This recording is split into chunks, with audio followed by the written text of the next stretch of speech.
Ano ba ang kasalanan ko sa'yo? Tigilan mo ako! Wala kang kasalanan sa akin. Pero kapag hindi mo ako pinagbigyan, yun ang tunay na kasalanan. Halika, Iha. Sumama ka na sa akin at magsasama tayo. Manahimik ka! Hindi ako kailanman sasama sa isang aswang. At kahit na maging normal na tao ka, malabong patulan pa rin kita. Kadiri ka! Nilulubot ka na! Yan ang gusto ko sa babae. Pumapalag-palag pa. Mas masaya kapag mas matapang. Tandaan mo ang pangalan ko. Gabriel. Gabriel ang pangalan ko. Sa wakas, may kilala na rin akong aswang. At sino ka namang lalaki ka? Sige, magpapakilala na rin ako. Pero sa ganitong paraan! Rosas, ano bang nangyayari sa'yo? Lo, naririnig ko siya. Sino? Sinong naririnig mo? Yung matandang lalaki na aswang, bumubulong siya sa akin kanina. Balak niya akong kunin, Lo. Ayoko sumama sa kanya, Lo. Ayoko sumama sa kanya. Makinig ka sa akin, Apo. Rosas, makinig ka! Ibaba mo ako! Ibaba mo ako! Sasama ka sa akin sa ayaw at sa gusto mo. Magiging asawa na kita. Nakakadiri ka! Sobrang nakakadiri ka!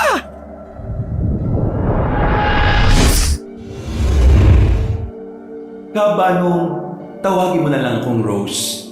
Isang simpleng dalaga lang na naninirahan sa poder ng aking lolo Tupe. Payak at payapa ang pamumuhay namin noon. At kahit hindi naman kami mayaman, hindi naman kami nagugutom. Hindi ko rin masasabi ni Kahos dahil halos lahat naman kasi ng kakainin namin makikita lang sa bakuran namin. Marami kaming pananim, halo-halo. May gulay, may prutas, at may mga alaga rin si Lolo Tupe. Sa katunayan, meron kaming chicken farm noon. Hindi naman kalakihan, pero isa yon sa pinagkukunan namin ng kinabubuhay. Buhay probinsya talaga ang uri ng pamumuhay doon. Malayong-malayo rito sa Maynila. Doon, alas 6 pa lang ng gabi, nasa loob na ng mga bahay ang mga tao.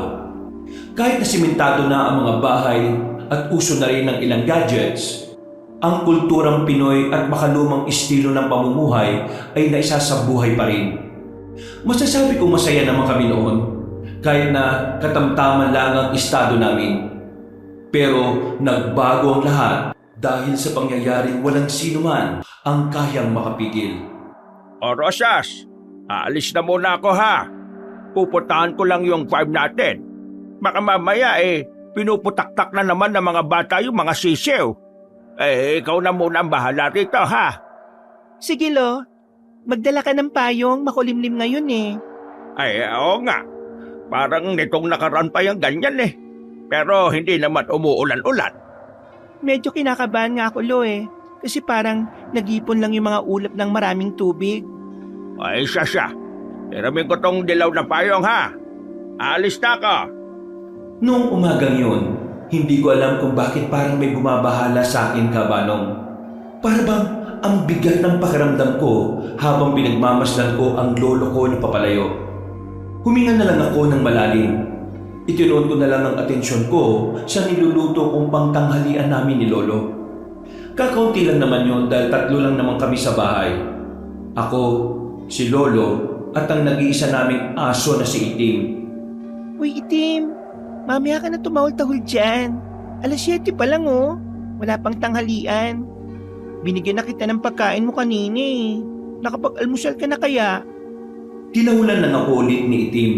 Pero nagtaka ko kasi tingin siya ng tingin sa itaas.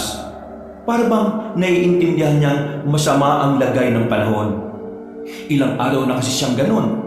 Lalo na kapag makulimlim ang paligid. Ang sabi nila, ang mga aso raw ay nakakaramdam din kapag may paparating na bagyo o mga masasamang pangyayari. Medyo kinakabahan ako noon, Kabanong. Pero iniisip ko na lang na baka nagkakamali ako ng iniisip kay Itim. Makalipas lang ng ilang minuto, natapos na rin ako at ipinasok ko na rin ang kaldero sa loob ng bahay. Binuhusan ko ng kaunting tubig ang salangan namin. Paglabas ko ulit ng bahay, nakita ko si Enrico. Kababata ko siya. Masasabi kong siya lang din ang nag-iisa kong kaibigan na may tuturing ko talagang pamilya. Siya lang din naman kasi ang pinagkakatiwalaan ni Lolo. Rose! Oh, kala ko ba may pasok kayo ngayon? Nag-text sa akin yung mga kaklase ko. Pinauwi na raw sila eh. Kainis. Nag-review pa naman ako. Kung kailan na graduating na kami, saka naman dumarating tong mga bagyo-bagyo na to. Mangyayari nito, sa summer kami magbabawi ng pasok niyan. May bagyo ba talaga? Oo, yun ang sabi ng mga kaklase ko kaya sila pinauwi. Kaya ayun, hindi na ako tumuloy. Sarap siguro mag-aral, no? Sayang kasi di na ako nakapag-college eh. Huwag ka nang malungkot. Kapag nakaluwag-luwag kayo, pwede ka pa naman mag-aral ulit eh. Ay, wait lang. Pwede ba akong pumasok? Tanggalin ko lang tong sapatos ko. Sikip eh. Sige. Ba't ka kasi nagsuot na masikip? Eh, regalo sa akin to ni mama eh. Baka naman malungkot siya kapag nakita niyang nasa bahay lang to. Eh, ikaw ba? Kumusta ka naman dito? Ayos lang naman ako dito. Madalas busy rin naman ako kasi lagi kaming naalis ni Lolo. Pero ngayong linggo, madalas lang ako nasa bahay. Tumal ngayon eh. Walang masyadong nagpapagawa ng sasakyan kay Lolo. Idol ko talaga yung lolo mo eh. Biruin mo ah, nag-aalaga ng manok, sumasideline sa kung ano-ano, tapos mekaniko pa. Bilib din naman ako sa kanya eh. Siya yung modelo na tinitingala ko. Kaya nga ito, ting wala akong ginagawa rito, sinasamahan ko siya kapag may inaayos kaming sasakyan. Pero mas astig ka. Babae ka tapos helper ng mekaniko. Bakit? Porque babae astig na. Kaya rin naman namin mga babae mga ginagawa nyo eh. Oo na, ito naman masyadong seryoso. Hindi ko. Tinan mo yung mga ulap oh. Parang nakakatakot no? Oo nga eh. Alam mo ba kagabi ko pa tinitingnan yan. Eh, meron akong tsorya tungkol sa mga ganyan. Pero hindi ko alam kung trip mong pakinggan eh. Sige na, sabihin mo na. Para naman may mapag-usapan tayo. May napanood akong dokumentary noong nakaraang taon na kapag ganitong panahon daw, yung tipong ilang araw nang nagbabadya ang bagyo, malakas daw itong makalika ng negative energy sa mundo eh. At ang negative energy na nagagawa nila ay nakakapanghikayat daw ng iba't ibang nilalang.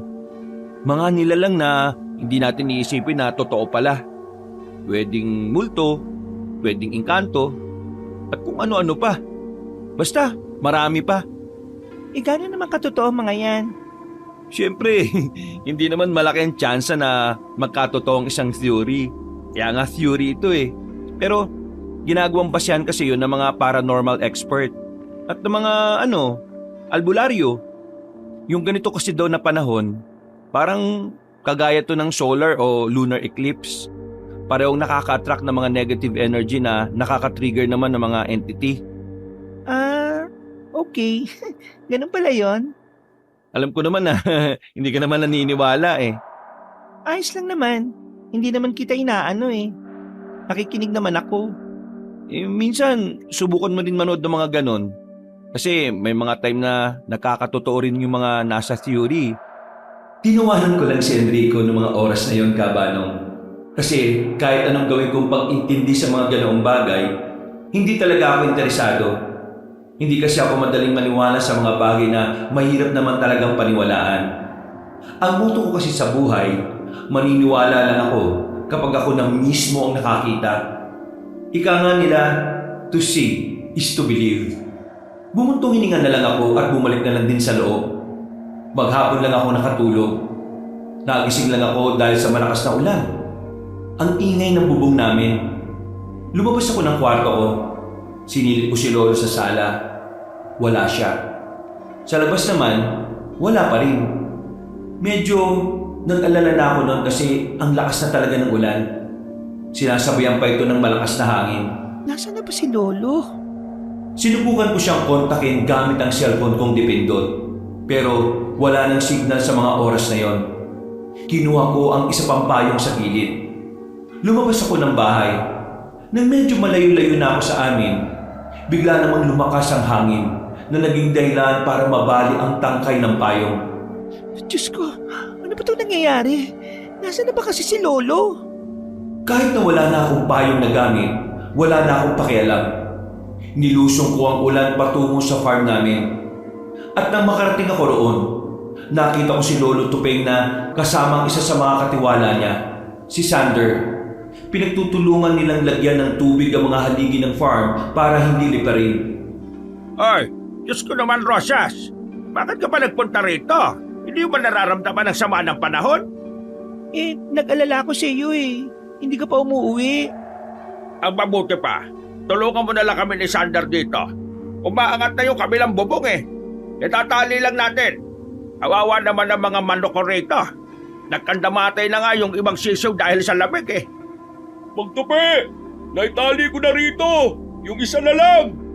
Ay maraming salamat, Sander. Pasensya ka na at naabala ka pa ha. Ano ba naman kayo? Siyempre, dito rin naman ako nagtatrabaho kaya ayos lang naman po. Kailangan natin iligtas sa mga manok. Sayang ang mga to. Malaki mawawala sa atin pagka nangamatay to. Ay nako, ang ipagdasal natin na sana hindi na lumakas pa yung hangin. Lo, basang-basa na kayo. Nagdala ko ng tuyong damit dito. Buti na lang na i-plastic ko kaya hindi nabasa. Eto, magpalit kayo. Ay nako, kahit na kailan talaga, handa ka sa mga ganitong sitwasyon. Biglang umihip ng malakas ang hangin. Napakapit pa ako kay Lolo noong mga sandaling yon. Samantala, humarang naman sa amin si Sander para hindi kami mabasa ng ulan. Yung style kasi ng farm ni Lolo, bahay siya pero yung dalawang side lang ang may dingding. Magtupi! Kapag humina ng bahagya ang hangin mamaya, uwi ako sa amin ha. Kukunin ko yung trapal namin tapos ipang tatapal natin dito para kahit paano hindi na napasok ang ulan at hangin. Ay maraming salamat, Sander. Pero wag mong pipilitin ha. Baka ikaw naman ang mapahabak. Baka mamaya tamaan ka ng lumilipad na yero. Makalipas pa ang ilang minuto, mas lalo pang lumakas ang ulan. Pero humina naman ang hangin. Sinamantala na ni Sander ang pagkakataon para umuwi sa kanila. Malapit lang naman ang tirahan nila kaya agad din naman itong nakabalik. Kasama na nito ang kababata kong si Enrico. Magpinsan kasi silang dalawa. Dalawang trapal na po kinuha ko. Isinama ko na rin tong si Enrico para may katulong ako maglagay ng trapal. Ay nako, pasensya na talaga sa abala ha. Hindi naman kayo ibang tao sa akin, Mang Tupi. Malalim na rin kaya ang pinagsamahan natin. Nakakalimutan niyo na bang ako ang nagpalit ng brief niyo noong lasing po kayo? Ay, Diyos ko talaga tong taong to. Pinaalala mo pa. Baliw ka talaga. Tara na nga! Nagawa pa namin magtawanan ng mga sandaling yon. Maya-maya ay inasikaso na rin nila ang pagkakabit ng trapal. At dahil doon, kahit na papaano ay hindi na nakakapasok ang lamig sa loob. Pero malakas pa rin talaga ang ulan at hangin, Gabanong. Habang tumatagal, mas parang nagagalit ang panahon. Unti pa lang pangalan ng bagyong to eh. Grabe, bang-bahan na sa bayan. Kaya yung ibang mga uuwi rito sa atin, hindi na nakauwi eh. Wala nang madaanan eh. Mang Tupi, bukas kapag medyo humina na ang bagyo, mas maganda sigurong ibenta nyo na lahat ng manok ninyo doon kay Mang Berting. Kasi siguradong matitenga to dahil sa magiging epekto ng bagyo. Total, nung nakaraan pa nangungulit ang isang yun eh. Mas mainam nga siguro yung sinabi mo. Kesa naman, mahirapan na naman akong pakainin sila. Alam nyo naman na kapag may bagyo mahirap ding makahanap ng pagkain ng mga manok natin. Lo, sigurado na po ba kayo? Alam ko kasi mahal na mahal niyo ang mga manok na yan eh. Apo, yung mga manok na yan, pambenta talaga yan. Hindi naman na masyadong masakit kahit na ibenta ko sila sa iba. Tumangon na lamang ako. Nagkape na lamang kami nung oras na yon dahil nakapagdala rin ng termos ang magpinsan. Kahit na nakasilong na kami, hindi pa rin nawawala sa kalooban ko ang pangamba na baka bigla na lang liparin ng bubong. Buti na lang talaga nagpunta ako dito. Kasi kanina pinuntahan kita sa bahay ninyo, wala ka na eh. Nakasalubong ko si Sander. Sabi niya narito ka nga kaya sumama na ako. Maraming salamat ha.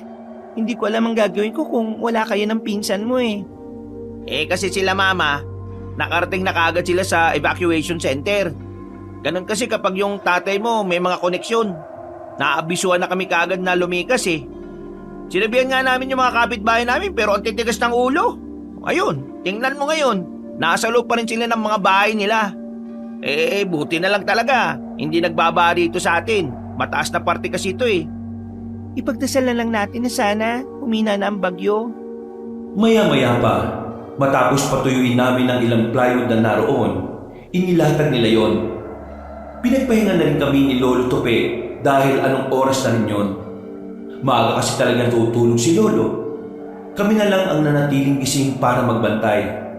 Dakong 2:00 ng madaling araw, medyo humina na ang ulan. Pero malakas-lakas pa rin ang hangin. Kaya naman naisipan ko na rin umuwi sa amin. Uwi na muna ako sa amin Kukuha lang ako ng kakainin natin. At saka dadalhin ko na rin dito lahat na pwede nating magamit. Sasamahan na kita. Sander, Insan, ikaw na muna bahala kay Mang Tupi ha. Samahan ko lang to. Sige, wala namang problema. Mag-ingat kayo ha. Madulas ang daan eh. Tumango na lang kami. Matapos kunin ang kapote ay umalis na rin kami. Habang naglalakad kami ay nakahawak pa ako sa damit ni Enrico. Basa kasi ang dinaraanan namin at malaki ang chance na madulas ako at mabago. Alam mo, maswerte pa rin tayo, no? Dito sa atin, ang daming puno eh. Mataas ang bundok, kaya hindi ganun kalala yung bagyo. Pero sa iba, nako, siguradong kawawa sila. Iba pa rin talagang naitutulong ng kagubatan sa mga tao eh, ano? Kaya nga kanina pa ako nagpapasalamat sa Diyos eh. Kasi di hamak na mas malakas ang bagyong to kumpara sa mga nauna. Pero hanggang ngayon, wala pa rin nangyayaring masama sa amin. Naalala mo nung nakaraang taon? Yung bagyong ano? Basta, malakas din yun eh. Muntikan na akong tangayin ng hangin. Buti na lang nahawakan ako ni Lolo. Baka kaya tayo luligtas ngayon dahil alam ng Diyos na mababait tayo. No ka ba? Hindi naman pagiging mabait ang dahilan kaya tayo ililigtas ng Diyos. Marami na kasing makasalanan ngayon eh. Pati mga walang pananampalataya. Natigilan lang ang usapan namin nang meron kaming makitang batang nakatayo sa gilid ng pinto. Tinutukan namin yun ng flashlight. Isang batang lalaki na parang 8 taon nang naroon. Basang-basa ng ulan. Nangingitim na ang labi at ilalim na mata. Uy, bata, nawawala ka ba? Nasaan ang mga magulang mo? Lalapitan ko na sana ang bata nang pigilan ako ni Enrico. Naramdaman kong parang biglang nangamba siya. Oh, bakit Enrico? Wag kang basta lalapit. Ano nga? Kawawa naman yung batang yan baka nilalamig na. Masamaan ko to po sa kanya eh. Parang hindi lang siya basta bata. Anong hindi basta bata? Nakikita mo naman Oh, nasaan na yun? Bigla na lang nawala ang batang nakita namin nang ibalik namin sa kanya ang tutok ng ilaw. Tiningnan namin ang iba pang anggulo ng gubat pero wala na kaming makitang bata. Ang tanging naroon na lamang ay pusang itim na nasa itaas ng puno. Nakatingin lang yun sa amin na parang naiintindihan nila kami. Kailangan na nating umalis. Masama na pakiramdam ko rito. Hindi ko na napigilan si Enrico nang hilahin na niya ako. Kahit na madulas ang daan, binilisan na namin ang paglalakad. Binitiwan niya lang ako nang makarating na ako sa sitio namin. Kitang-kitang epekto ng pananalasa ng bagyo kahit na wala pang isang araw ang nakalipas. May mga puno nang nagtumbahan. Sira na rin ang ilang bakod na yari lang sa kawayan. Bigla ko nabahala kabanong nang maalala kong aso naming si Itim. Nakonsensya ako kasi saka ko lang siya naalala na makabalik na kami sa bahay. Pagtingin ko sa bakura namin, nagtaka ako kasi wala na roon si Itim. Natataranta ko siyang hinanap sa ilalim ng bahay namin, pero wala pa rin. Kanina, nung pinuntahan ko kayo rito, nakita ko pa si Itim eh. Inalis ko siya sa kulungan niya, pinapasok ko sa loob. Nakahinga ako ng maluwag sa sinabi niya. Kaya naman, dali-dali ako pumasok sa bahay namin. Nakita ko siyang nasa sulok at parang hinihintay din ako. Niyakap ko kagad si Itim. Itim, sorry. Sorry talaga Hindi ko intensyon na iwan ka. Sorry Samantalay na natin ang pagkakataon na mahina na ang ulan. Pagbalik natin mamaya sa lolo mo, magpaalam na kayo kasi dadalhin ko na kayo sa evacuation center. Doon, maaalagaan nila mga alagaan yung aso. May party doon sa evacuation center kung saan pinagsasama-sama yung mga alagang aso eh. Sa kabila naman, pusa. Tapos sa kabila, mga halo-halo na. At saka, huwag kayong mag-alala. Aasikasuhin kayo nila Papa doon. Hindi ko yata kayang iwan si Lolo. Kahit si Itim na lang ang dalin doon. Sigurado ka ba? Oo, nag-aalala ako kay Lolo eh. O sige, kunin muna natin tong mga... Ha? Ano yun? Ang alin? Nagtataka ako ng mga sandaling yun, Kabanong. May narinig daw kasi si Enrico na parang umangil na hayop sa ilalim ng bahay namin. Nung una, hindi ko rin yung narinig. Pero mga ilang sandali lang, may umangil na naman. At sa puntong yon, nagsimula ng tumahol si Itim. Pero nang lumakas ang angin, nakita kong parang natakot ang aso namin. Hindi siya nakakawag ng buntot. Sumiksik din siya sa amin ni Enrico. Enrico, anong hayop ba yun? Bakit takot si Itim? Kumuha na lamang si Enrico ng itak at tinaga niya ang sahig namin sabay nagbanta. Kung sino ka man, lumayo mo kami dahil papatayin kita! Noong mga oras na yun, Kabanong, ay agad na dumadaloy sa sistema ko ang takot. Wala pang sinasabi si Enrico kung ano yon. Pero pakiramdam ko, aswang ang gusto niyang tukuyin. Kinarga ko na lang si Itim. Gumilid kami habang si Enrico naman pinakikiramdaman kung saan nagmumula ang tunog ng angin. Mga ilang sandali lang, bigla na lamang nawala yun. Naging kampante si Enrico. Lumabas siya ng bahay namin. Nagulat na lang ako nang bigla siyang mapasigaw. Nang pumasok siya ulit sa bahay, nakita kong may dugo na ang kamay niya. Enrico, ano nangyari dyan? Ayos lang ako. Dito lang kayo ah. Ano ba kasing nangyayari? Sino ba yung naririnig natin? Natataranta na ako noong, Kabanong, pero pilit kong kinakalma ang sarili ko. Pilit kong iniisip na magiging ayos din ang lahat. Mahigpit lang ang yakap ko sa aso namin. Si Enrico naman, sinubukan niya ulit lumabas. Pagsilip ko, nakita ko siyang may tinaga sa ilalim ng bahay namin. Narinig ko na lang na parang may maliit na boses na umaray. Ano yun? Wala na. Gumapang na palis. Ano nga yun? Hindi ko alam kung maniniwala ka eh. Pero yung batang nakita natin kanina sa gubat, siya yun. Aswang. Enrico naman, huwag ka naman nagbibiro ng ganyan. May bagyo na nga eh. Bakit? Mukha ba ako nagbibiro, Rose? Aswang nga yung bata. Eto nga oh, kinalmot ako sa kamay. Aswang yun. Hindi mo lang kasi nakita eh. Natamemi ako. Kahit na makipagtalo ako sa kanya, isa lang din naman ang sinasabi ng utak namin. Kahit na hindi ako kumbinsido noon sa mga aswang-aswang, parang unti-unti na akong naniniwala noon. Bago pa makabalik ang nilalang na yon, binitbit na namin lahat ng dadalhin namin. Isinama ko na rin si Itim. Kabadong-kabado ko noon, Kabanong, dahil dadaan kami sa gubat. Pero buti na lamang ay wala nang sumunod sa amin. Nakarating naman kami ng payapa kina Lolo. Nagtataka sila kung bakit parang hindi kami mapalagay. Hanggang sa hindi na nga nakapagpigil pa si Enrico. Kinuwento na niya ang totoong nangyari. Napabangon nga si Lolo nang marinig niya yun. Insan, seryoso ka ba? Aswang? Inatake kayo? Oo, insan. Totoo. Anong tingin mo sa akin? Gagawa-gawa ng kwento. Tingnan mo nga itong kamay ko. Yan. Kalmot ka ng aswang. Ito ngang aso nila, natakot sa aswang eh. Tingnan mo, hanggang ngayon, nanginginig pa rin siya. Ano ka ba? Inatake kayo ng aswang? May ginawa ba kayong hindi maganda ha, Rosas? Wala po, Lo. Wala naman kaming inagrabyado eh. Basta yung batang yon, nakita namin siya sa gubat bago kami makauwi ng bahay. Hindi namin alam na nakasunod siya. At naaswang siya. Ang tope, naniniwala ka ba sa aswang?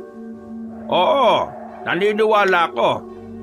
Noong araw meron naman talagang aswang dito sa atin. Pero matagal na yun eh. Bata pa ako. Hindi ko nakala na meron na naman. Pero linisin mo na yung kalmot na yan, Enrico. Baka mamaya ma-infection pa yan. Pumasok na kami sa tent. Ibinaba ko na rin si Itim noon.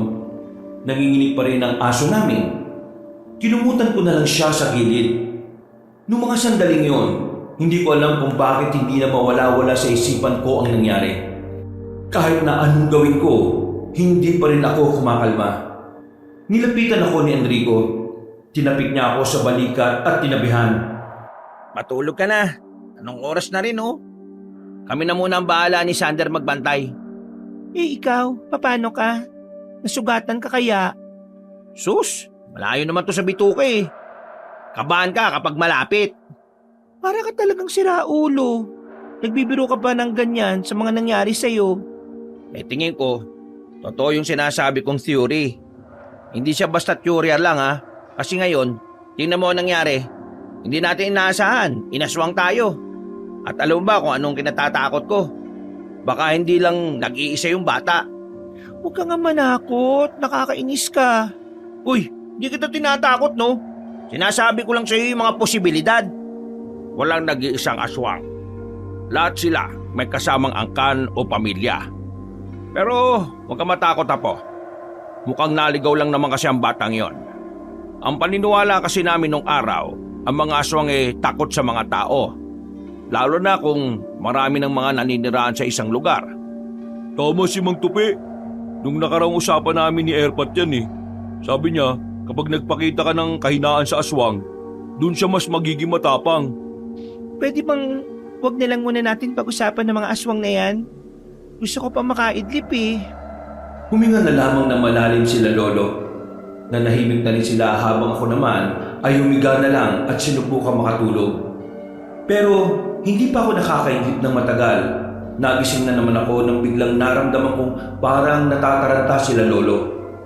Pagbangon ko, pabulong na nagsalita si Enrico sa akin. May mga tao sa labas. Hindi namin sila kilala. Pero kasama nila yung batang aswang. Pakiramdam ko, aswang silang lahat. Natamimi ako, Kabanong. Parang may bumarang bato sa lalamunan ko dahil sa kilabot ang naramdaman ko.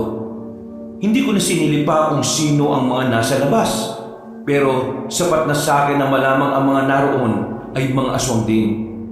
Maya-maya, narinig na lang namin may nagsalitang matandang babae sa labas. Mararamdaman ang galit sa tinig niya. Bagay na lalong nagpatindig ng balahibo ko. Pakiramdam ko noon, hindi na kami makakaalis doon. Ilabas niyo na ang taong nagbigay ng sugat sa apo namin! Sigaw ng sigaw ang matandang babae.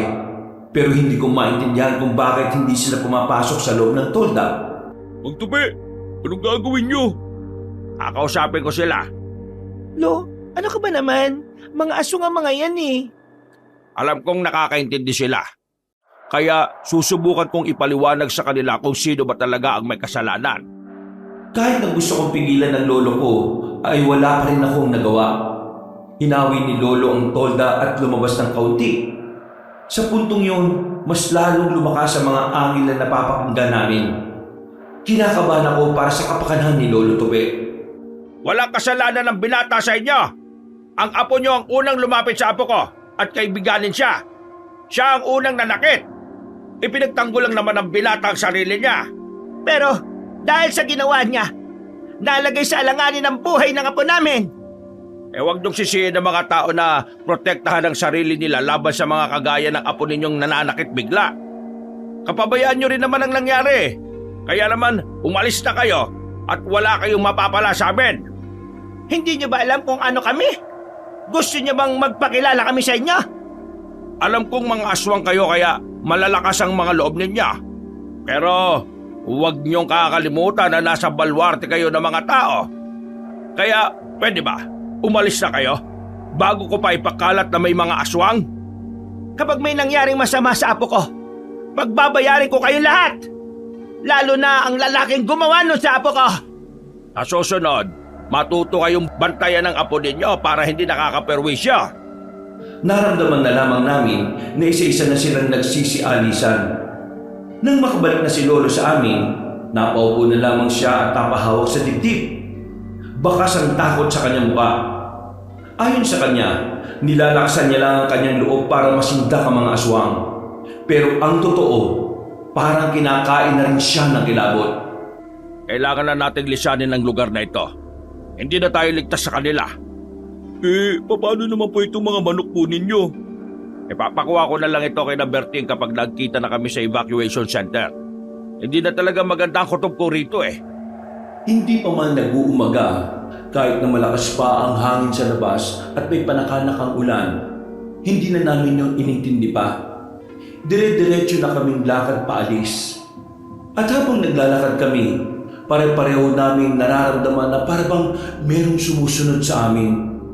Binilisan na lang namin ang lakad at kalaunan ay ligtas naman naming narating ang evacuation center. Kakaunti pa lang ang mga taong naroon.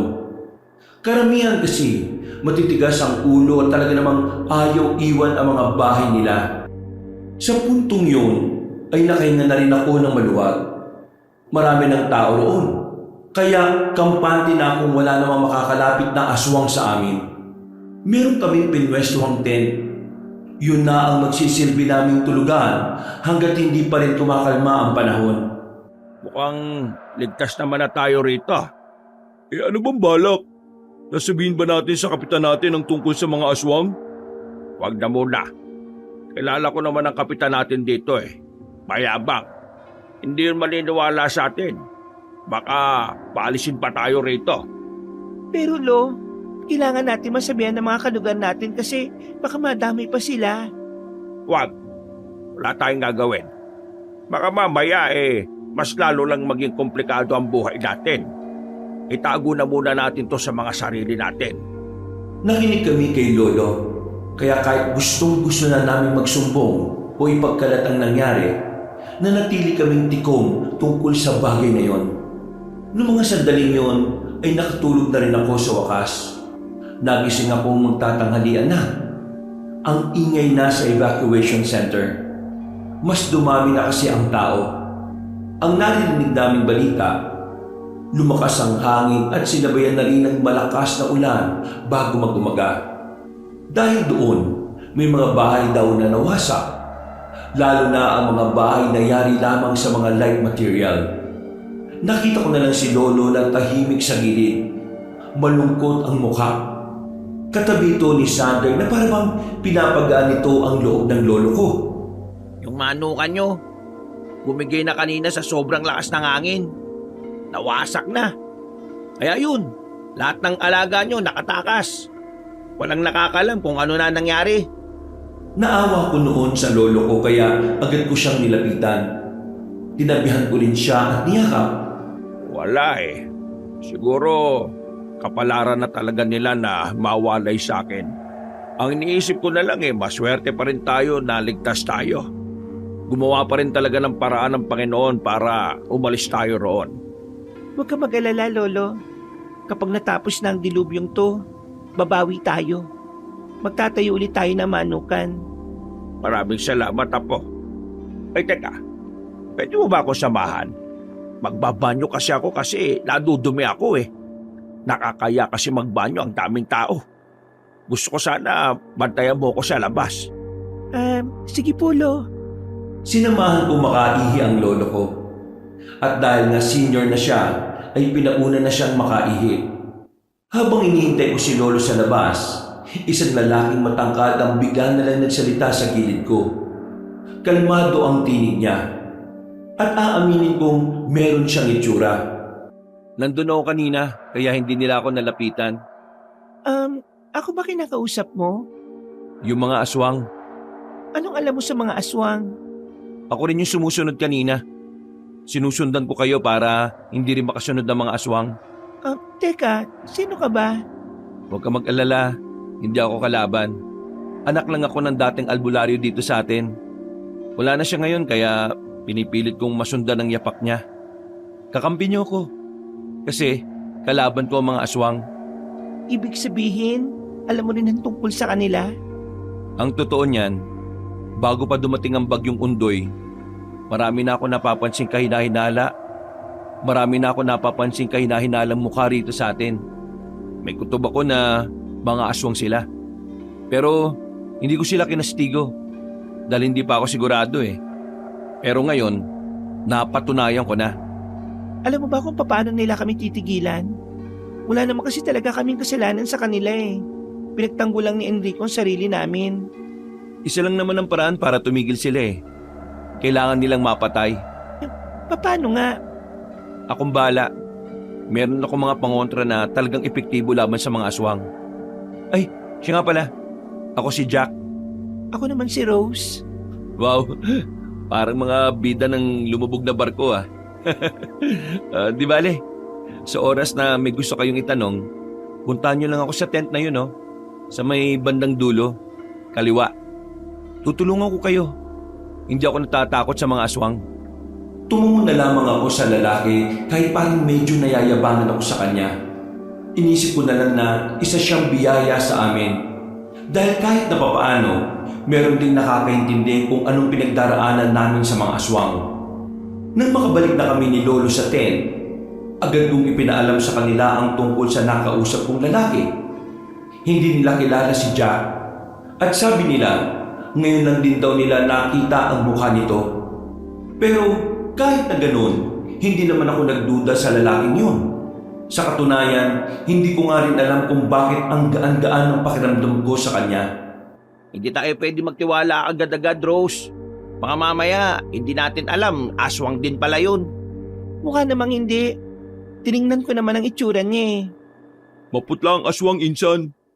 Okay naman yung balat ng lalaking yun eh. Kahit ba, sa mga ganitong pagkakataon, hindi tayo dapat magtiwala na lang ng basta-basta. Naiintindihan ko naman si Enrico noong mga oras na yon, Kabanong. Sa aming dalawa, siya kasi ang mas nagkaroon ng trauma. Pakiramdam niya kasi, siya ang papaslangin ng mga aswang dahil sa ginawa niya sa batang aswang. Mabilis na lumipas ang mga sandali. Pagkatapos mananghalian ng lahat, karamihan sa amin ay nakatulog na lang. Mahina na ang ulan sa labas, pero malakas pa rin ang hangin kaya pinagbabawalan pa rin kaming makalabas. Dahil malaki-laki naman ang stadium na kinalalagyan namin, naisipan kong maglakad-lakad na muna. 4:00 pa lang naman ang hapon ng mga sandaling yun. Wala pang gaanong tao dahil halos lahat ay nagpapahinga. Meron akong nilakara na mahabang pasilyo. Hindi ko alam kung saan yung papunta. Basta lakad lang ako ng lakad. Pero maya-maya lang ay meron na akong nakasalubong. Isang matandang lalaki na parang mas matanda lang ng bahagya sa lolo ko. Nakangiti siya sa akin. Nang magsalita siya, tuluyan na ako napatigil. Yeah, pwede ba ako magtanong? Bakit po? Ano pong itatanong niyo? Naghahanap lang kasi ako ng banyo kanina. Pero naligaw na yata ako eh. Saan dito yung daan pabalik sa evacuation? Kapag dinerecho po ninyo ang daan na ito, yun na po yun. Nasa dulo lang po may malaking pinto. Pasok lang po kayo doon. Sige. Maraming salamat ha. Wala pong anuman. Akala ko'y magiging maayos na ang lahat. Sinimulan ko na rin maglakad. Pero nagkaroon ako ng pagkailang ng maramdaman kong parang may sumusunod sa akin. Nakita ko na lang ang matandang lalaki na nasa likuran ko. Sabi ko po, doon po ang daan pabalik, hindi po dito. Mas gusto ko kasing dumaan kung nasaan ka, iha. Ang ganda mo kasi. Sa sinabi pa lang na matandang yung Kabanong, ay medyo kinutuban na ako. Hindi na ako nakapagsalita. Nagmamadali na akong maglakad pero kapag nalingon ako, nakikita kong nakasunod pa rin siya sa akin. Noong mga sandaling yun ay may nakita akong kwarto. Nagmamadali akong pumasok doon. Ang kaso nga lang, walang lock ang pinto. Aalis sana ako roon pero huli na. Nakaharang na ang matanda sa pintuan. Sino ka ba? Sinabi ko naman sa iyo kung nasaan ang tamang daan Ano ba kailangan mo sa akin? Alam mo, wala naman akong pakialam sa asawa ko eh. Matanda na yun eh. Gusto ko naman, mas bata. Anong pinagsasabi niyo dyan? Wala akong pakialam kung anong ginawa niyo sa apo ko. Kahit patayin niyo pa yon, hindi ako makikialam. Kasi may iba na akong pakay. Ikaw! Sa sinabi niyang yon ay mas lalo kong kinilabutan. Dahil napagtanto ko ng matandang kaharap ko sa mga oras na yon ay isa palang aswang. Ano ba kasalanan ko sa iyo? Tigilan mo nga ako. Wala kang kasalanan sa akin. Pero kapag hindi mo ko pinagbigyan, yun ang tunay na kasalanan. Halika, iha. Sumama ka sa akin at magsasama tayong dalawa. Tumigil ka. Hindi ako kailan masasama sa isang aswang. At kahit na maging normal na tao ka, malabong patulan pa kita. Katiri ka, nilulumot ka na eh. Yan! Yan ang gusto ko sa babae. Pumapalag-palag pa. Mas masaya kapag mas matapang. Unti-unti na siyang lumalapit sa akin. Sa isang iglap lang, nakita ko nang nagbago na ang kulay ng mga mata niya. Agad akong pinagpawisan ng malamig. Hindi ko na alam ang gagawin ko noon, Kabanong. Nakasiksik na ako sa sulok. Wala naman akong madampot para gawing pamano sa kanya. Nang halos isang lipa na lang ang layo niya sa akin, ay hinawakan niya ang pisngi ko. Nanlilisit ang kanyang mga mata. Pinakita niya rin ang kanyang mahahabang pangit. Tandaan mo ang pangalan ko, Iha. Gabriel. Gabriel ang pangalan ko. Buti naman at sinabi mo pangalan mo. Napalingon ako sa may pintuan. Nabuhayan ako ng loob nang makita ko si Jack. Para akong nagkaroon ulit ng pag-asa. Sa wakas, may kilala na rin akong aswang. At sino ka namang lalaki ka? Sige, magpapakilala na rin ako. Pero sa ganitong paraan. Biglang lumusob si Jack sa matandang nasa harapan ko. Sinamantala ko naman ang pagkakataon para makalayo ako. Paglapit ni Jack, agad niyang pinagsusuntok ang aswang. Pero sadyang malakas talaga ang matandang aswang, kaya naibalibag nito si Jack sa dingding. Pero agad namang siyang nakabangon. Nakakuha ito ng tamang pagkakataon para masuntok ng malakas ang aswang. Tinamaan niya yun. At dahil sa kanyang ginawa, nakaramdam ng pagkahilo ang matandang aswang. May dinukot na rin na patalim si Jack kaya agad na umalis ang aswang. Ayos ka lang ba? Oo, ayos lang naman ako. Eh bakit ka naman kasi umalis doon? Naglalakad-lakad lang ako eh. Ikaw, Nakita kitang umalis kaya sinundan kita. maraming salamat ah. Trip ka ng matandang yon. Mag-iingat ka kasi mukhang baliw na baliw siya sa'yo. Iba pa naman magmahal ang aswang. Apo niya yung batang aswang na tinaga ng kababata ko. Oo, alam ko. Iisang angkan lang naman yata ang nandito sa lugar natin ngayon eh. Ang mabuti pa, ihatid na kita sa tent nyo. Tumungo na lamang ako at sabay na rin kaming naglakad, Kabanong. Balisa ako nang makabalik na ako sa amin. Nagtataka naman si Lolo nang makitang naiyak na lamang ako sa sobrang takot. Hindi ako makapagsalita noon, kaya si Jack na rin ang nagpaliwanag. Nakita ko siyang nasa isang kwarto. May kasama siyang matanda. Yung matanda, aswang, tapos natitipuan siya. Niligtas ko siya sa matandang aswang na yon. Buti na lang naabutan ko siya. Kung hindi, baka kung ano nang nangyari sa kanya. Nako, maraming salamat, Iho. Diyos ko, hindi na talaga safe kahit saan pa tayo magpunta. Kailangan niyo pong maging mapagmasid sa paligid natin. Hindi natin malalaman agad kung sino sa mga narito mga normal na tao. At ang mga aswang na nagpapanggap lang na isa sa atin. Maraming salamat sa ginawa mo pero sino ka ba? Matagal na ako dito sa baryo natin, pero hindi lang ako gaanong lumalabas nun. Pero apo ko ng dating albularyo dito. Ngayong wala na siya, sinusubukan kong sundan ang yapak niya. Napatago lang sila Enrico ng mga sandaling yon. Matapos ang sandaling pag-uusap ay agad na rin umalis si Jack. Ngumiti lang siya sa akin at naglakad na rin palayo. Sumapit ang kinagabihan. Kahit nasa evacuation center kami, hindi ko maiwasan na hindi kabahan. Pakiramdam ko, wala nang ligtas na lugar para sa amin. Bandang 10:00 ng gabi, mahina ng ulan. Mahina na rin ang hangin. Oras na ng pahinga naming lahat. Nakakadagdag pa sa takot ko ay ang kawalan ng kuryente sa buong lugar namin. Puro kandila at flashlight lang ang gamit namin. Hindi ako makatulog. Dahil doon, nagpasama na muna ako kay Enrico. Gusto kong kumustahin ang aso namin na si Itim. Nasa iisang lugar lang kasi siya kasama ang iba pang aso. Nung mga sandaling yon, kabado akong naglalakad kasama siya. Ilang metro pa ang layo noon mula sa amin, kaya kailangan namin maglakad ng ilang minuto. Kampante naman ako kasi kasama ko naman si Enrico. Di ba pwedeng bukas na lang natin silipin si Itim? Baka kasi mabulabog din sila kapag lumapit tayo. Nag-aalala kasi ako talaga. Baka inaaway siya ng ibang aso eh. Hindi pa naman lumalaban yun. Alam mo naman kanina muntikan ka ng mapahamak. Hindi ka pa ba nadadala? Ako na nga lang mag-isa. O naman, Naalala lang kita, no? Hindi nga ako makatulog ngayong gabi hanggat hindi ko nasisigurong ayos lang ang aso namin. Ay, nako. Paala ka na nga. O sige na, ako na lang mag-isa rito. Kaya ko naman to eh. Kung sa bagay, may iba namang magliligtas sa'yo eh. Tumigil ka nga sa kakaganyan mo. Hindi ka nakakatuwa ah. Ikaw ang hindi nakakatuwa. Kaninang hapon hindi mo naisipang dalawin. Ngayong gabi na tulog na ang mga tao, saka mo pa maiisipan.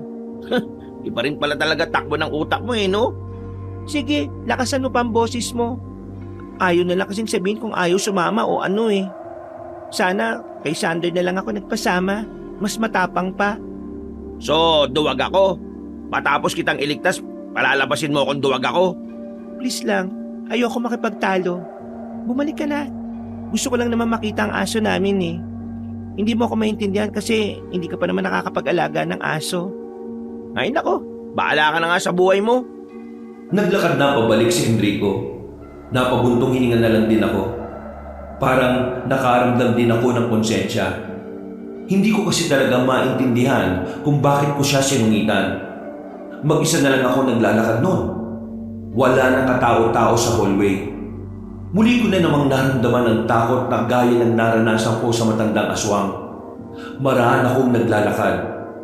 Natatanaw ko na ang malaking pinaglalagyan ng mga aso. Pero hindi ako tumuloy. Meron kasi akong naramdaman na presensya sa likuran ko. Dahil sa kakaunting liwanag na nalilikha ng mga kandila sa tabi-tabi, nakita kong anino ng isang matanda. Dito na ako tuluyang kinilabutan. Marahan akong humarap. Nagsimulang mamawis ang palad ko nang makita ko ang matandang aswang sa likuran ko. Sinasabi ko naman sa'yo na hindi kita titigilan eh. Hanggat hindi ka nagiging akin. Wag mo akong kunin. Hindi kita kukunin kung kusa ka sasama. Hindi ako sasama sa'yo. Huwag ka na kasing magpakipot pa. Pambihira naman oh. Alam ko naman na gusto mo rin ako eh. Gusto kong masok sa mga sinasabi niya, pero mas nangingibabaw ang takot na namamayani sa kalooban ko. Marami akong napapaatras. Akmang lalapitan na niya ako ulit, pero biglang bumalik si Enrico. Sinipa niya ang matanda sa likuran na naging dahilan para masubsob ito. Samantala, dumating din naman si Jack. Sinipa niya matandang aswang na makabaang nito, kaya muli itong sumubsob. Sa puntong yon, nagbago na ang anyo na matanda, pero agad na naman itong tumakbo nang makita si Jack. Ito ang dahilan kung bakit lagi siyang natakbo kapag darito ako. Itong kwintas na ito. Isa itong pangontra. Nabili ko yan bago dumating ang bagyo. 2 araw na lang daw ang bisa niyan, kaya ikaw na ang sumuot. Sigurado ka bang gumagana yan? Baka nagpapasikat ka lang sa kanya ah. Nung oras na pinalibutan tayo sa tent, naroon ako kaya sila nag-aalisan. At yan ang dahilan. Yang bato na yan. Hindi ako nagpapasikat. Sadyang may alam lang ako. Eh di ikaw na may alam. Mag-aaway pa ba kayo? Bilisan mo na. Puntahan mo na si Tim at magbabantay ako rito. Hindi ko na sila pinansin. Nagmamadali na akong maglakad palapit sa mga aso. Nakita kong nasa maayos naman na kalagayan ng aso namin, kaya nakahinga na rin ako ng maluwag. Maya-maya lang din ay bumalik na rin ako sa kanila. Sabay-sabay na rin kaming naglakad. Hindi na nagparamdam pa ang matandang aswang. Noong mga sandaling yun at kinaumagahan, hindi na rin nagparamdam pa ang matandang aswang noong mga sandaling yun. Kinaumagahan, sinabihan na rin kami ng lokal na pwede rin namin silipin ang bahay namin. Wala nang ulan nun. May hangin pero hindi na sobrang lakas. Sumikat na rin naman ang araw. Nang balikan namin ang bahay namin, ang tanging nasira lamang doon ay ang pintuan. Ang bubong namin ay maayos pa rin. Walang kahit na anong nawasak. Pero nagkalat lang ang mga gamit sa loob dahil na rin sa malakas na hangin. Sander, Enrico, maraming salamat sa pagsama niyo sa amin ha. O sige na, dalawin niyo na muna yung mga bahay ninyo. Kami nang bahala rito mag-ayos. Wala pong anuman. Subukan ko na rin pong daanan ng manukan natin. Baka sakali lang na may mga natira pang alaga natin. O siya sige.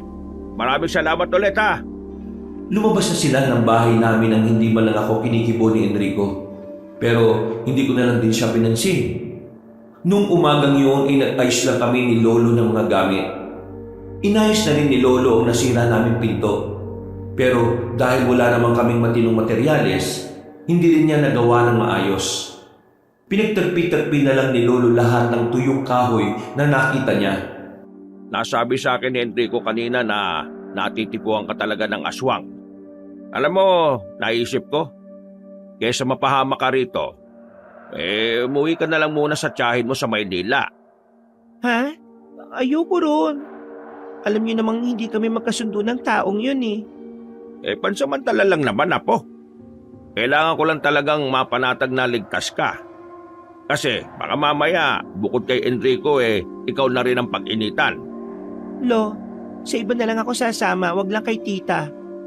Galit yun sa mga magulang ko kaya baka ako ang pagbuntunan niya. Kanino ka naman sasama? Hindi ko rin alam. Pero ayaw ko sa Maynila. Hindi ko kayo kayang iwan eh. Huminga na lamang ng malalim si Lolo Tupeng. Batid niya na kapag sinabi kong ayaw ko, hindi talaga ako papayag. Tanghali naman nang matapos kami ni Lolo sa paglilinis ng bahay. Hindi naman kami inabot ng baha. Pero sadyang magulo ang mga gamit dahil sa malakas na hangin na nakapasok sa bahay namin. Puntahan ko lang muna si Sander. Manghiram lang ako ng matinong lagari at saka titingnan ko na rin kung anong balita sa lokal natin. Para naman malaman natin kung kailan tayo pwede makapunta sa bayan. Wala na tayo mga imbak na pagkain dito eh. Huwag ka nang lumabas, Lo. Ako nang bahala. Ako nang manghihiram kay Sander. At ako na rin ang pupunta sa barangay natin. Ha? Sigurado ka ba? Baka naman mamaya lapitan ka na naman ng sinaulong aswang na matanda na may gusto sa'yo, ha?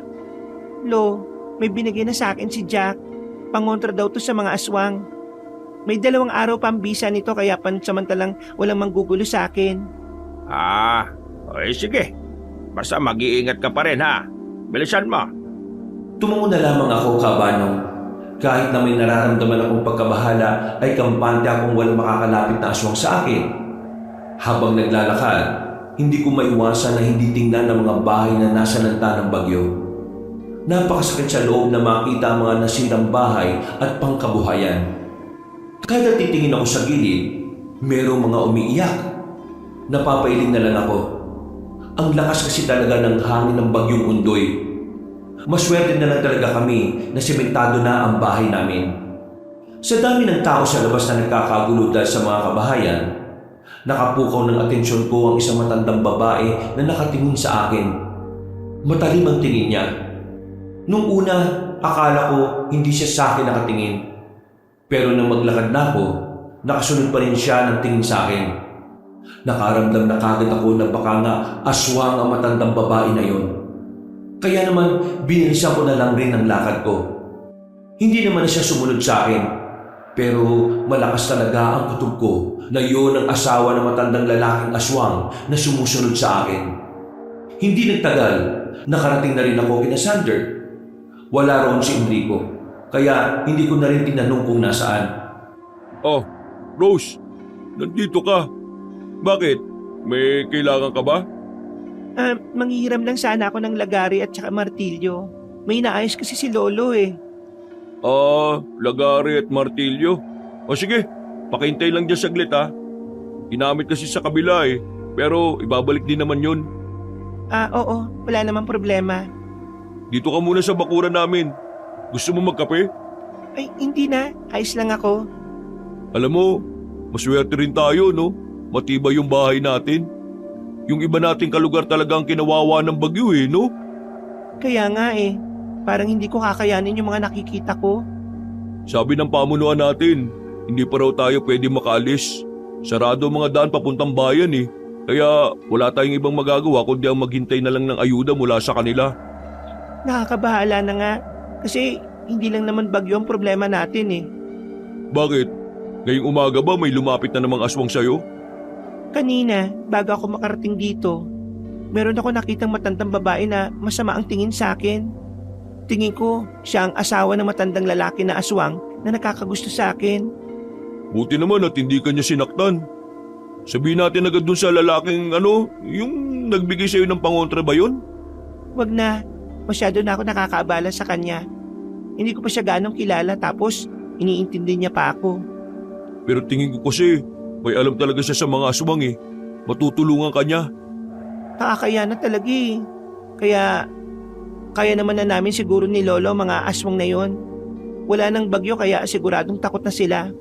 Kasi bukod sa maraming tao, gaganda na rin ang panahon. Sigurado ka ha? Kasi baka mamaya, garapal talaga ang mga aswang na yun. Kahit ganito na yung panahon at maganda na eh, lalabas pa rin yung mga yun. Ngumiti na lamang ako kay Sander ng papilit. Mga ilang sandali lang ay napahiram na rin niya ako ng lagari at martilyo.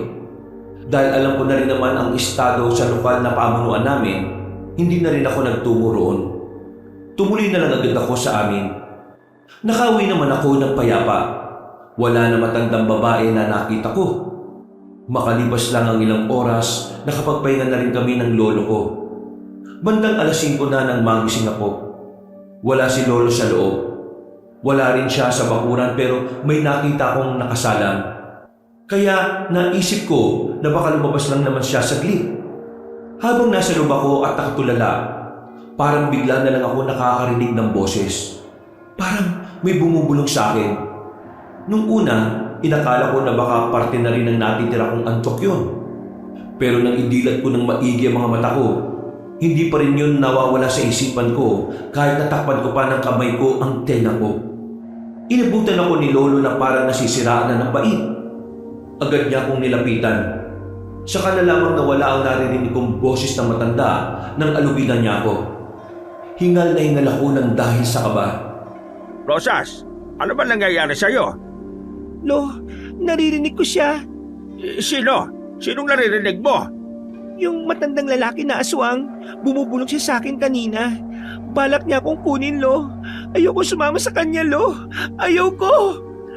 Kumalma ka lang. Makinig ka sa akin, Apo. Rosas, makinig ka! Hinawakan na ni Lolo ang magkabila kong pisngi. Tumingin siya sa mga mata ko. Sa pagkakataong ito pa lang ay naging kalmado na ako ng tuluyan. Nakahinga na rin ako ng maluwag. Matapos niya akong painumin ng tubig, ay pinaupunan niya ako sa gilid. Kailangan na natin gumawa ng paraan, Apo. Talagang hindi ka titigilan na matandang yon. Hahanap tayo ng albularyo o kahit na sinong pwedeng tumulong sa atin. Lo, wala naman tayong kasalanan sa kanila, di ba? Bakit tayo ginugulo nila? Kumalma ka na. Hindi kita iiwan. Kasama mo ko. Gagawa natin ng paraan para hindi ka na nila guluhin pa. Naging maayos na rin naman ang kalagayan ko sa mga sumunod pang sandali. Mga bandang 6:00 ng hapon, nalaman nila Enrico at Sander ang nangyari sa akin. Kaya naman, nasa bahay na naman sila para magbantay. Habang nasa labas sila, narinig kong nag-uusap-usap sila. Kanina, may mga aswang na nagtangkang lumapit sa akin eh. Pero hindi nila tinuloy. Dala ko kanina baril ni Tito eh. Tingin ko, gagantihan na nila ako. Ang sabi kasi sa akin ng matandang babaeng aswang, namatay daw yung apo nila na nataga ko. Pero wala ka naman kasing kasalanan sa kanila eh. Self-defense yun. Baluktot ang kaisipan ng mga aswang. Kahit nasabihin mong wala ka namang kasalanan, mas paninindigan nila kung ano pinaniniwalaan nila. Kahit na mali. Mang Tupi, may nasagap akong balita galing kay Papa eh. May mga sundalong darating dito sa atin. Dadalhin tayo sa bayan. Sa mas magandang evacuation center na kung saan mas maraming supply ng pagkain dun. Sumama na kayo ha. Mas ligtas dun kasi base na ng militar yun eh. Hindi ba parang nanlalamang naman kami niyan sa kapwa natin na taga rito? Hindi naman po siguro kasi mauuna lang naman tayo eh. Pero susunod din naman sila kagad. Ano bang oras yan? Kapag naalis na yung mga nakaharang sa daan, mamayang hating gabi darating sila. Kaya ihandaan nyo na yung mga dadalhin ninyo. Mas magandang kakaunti lang na gamit para hindi mahirap dalhin. Babalik din naman tayo dito kapag ayos ng lahat eh. At kagaya ng napag-usapan nila, bandang 12:00 ng hating gabi, pinuntahan na kami ni Enrico. Kahit na magkakasama na kaming naglalakad sa daan, hindi pa rin ako pinapansin ng kababata ko. Hindi ko na lang din siya kinausap. Ang mahalaga sa akin ng mga sandaling yun, makaalis na kami sa baryo namin at nang hindi na ako guluhin pa ng aswang.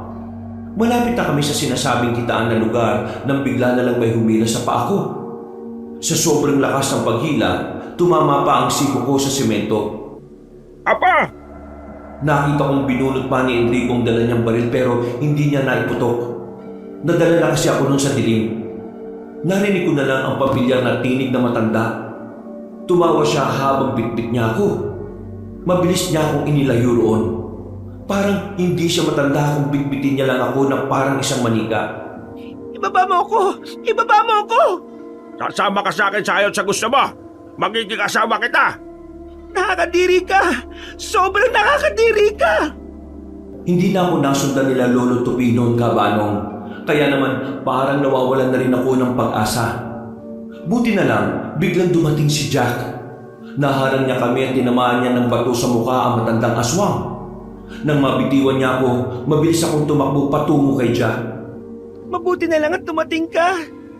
Kailangan mo nang makalis dito. Tara na! Anong akala niyo sa akin? Papayag lang ako na iwan ako ng babaeng yan? Hindi! Sa likod ka. Huwag kang lalayo sa akin, ha? Paco, ano mangyari sa'yo? Kinuha na rin ni Jack ang kanyang itak sa tagiliran. Nang subukang lumapit na matandang lalaki sa amin, agad itong tinaga ni Jack. Kahit na madilim, muntikan niya pa itong tamaan. Ang kaso nga lang ay mabilis talagang umilag ang matandang yon. Sa sunod na pag-atake ng aswang na yon, tinamaan niya si Jack pero hindi niya yon ininda. Sa halip na masaktan, parang mas lalo pang lumakas ang kilos ni Jack. Sunod-sunod na atake ang kanyang ginawa sa aswang. Hanggang sa siya naman ang nakatama. Napatras sa matanda.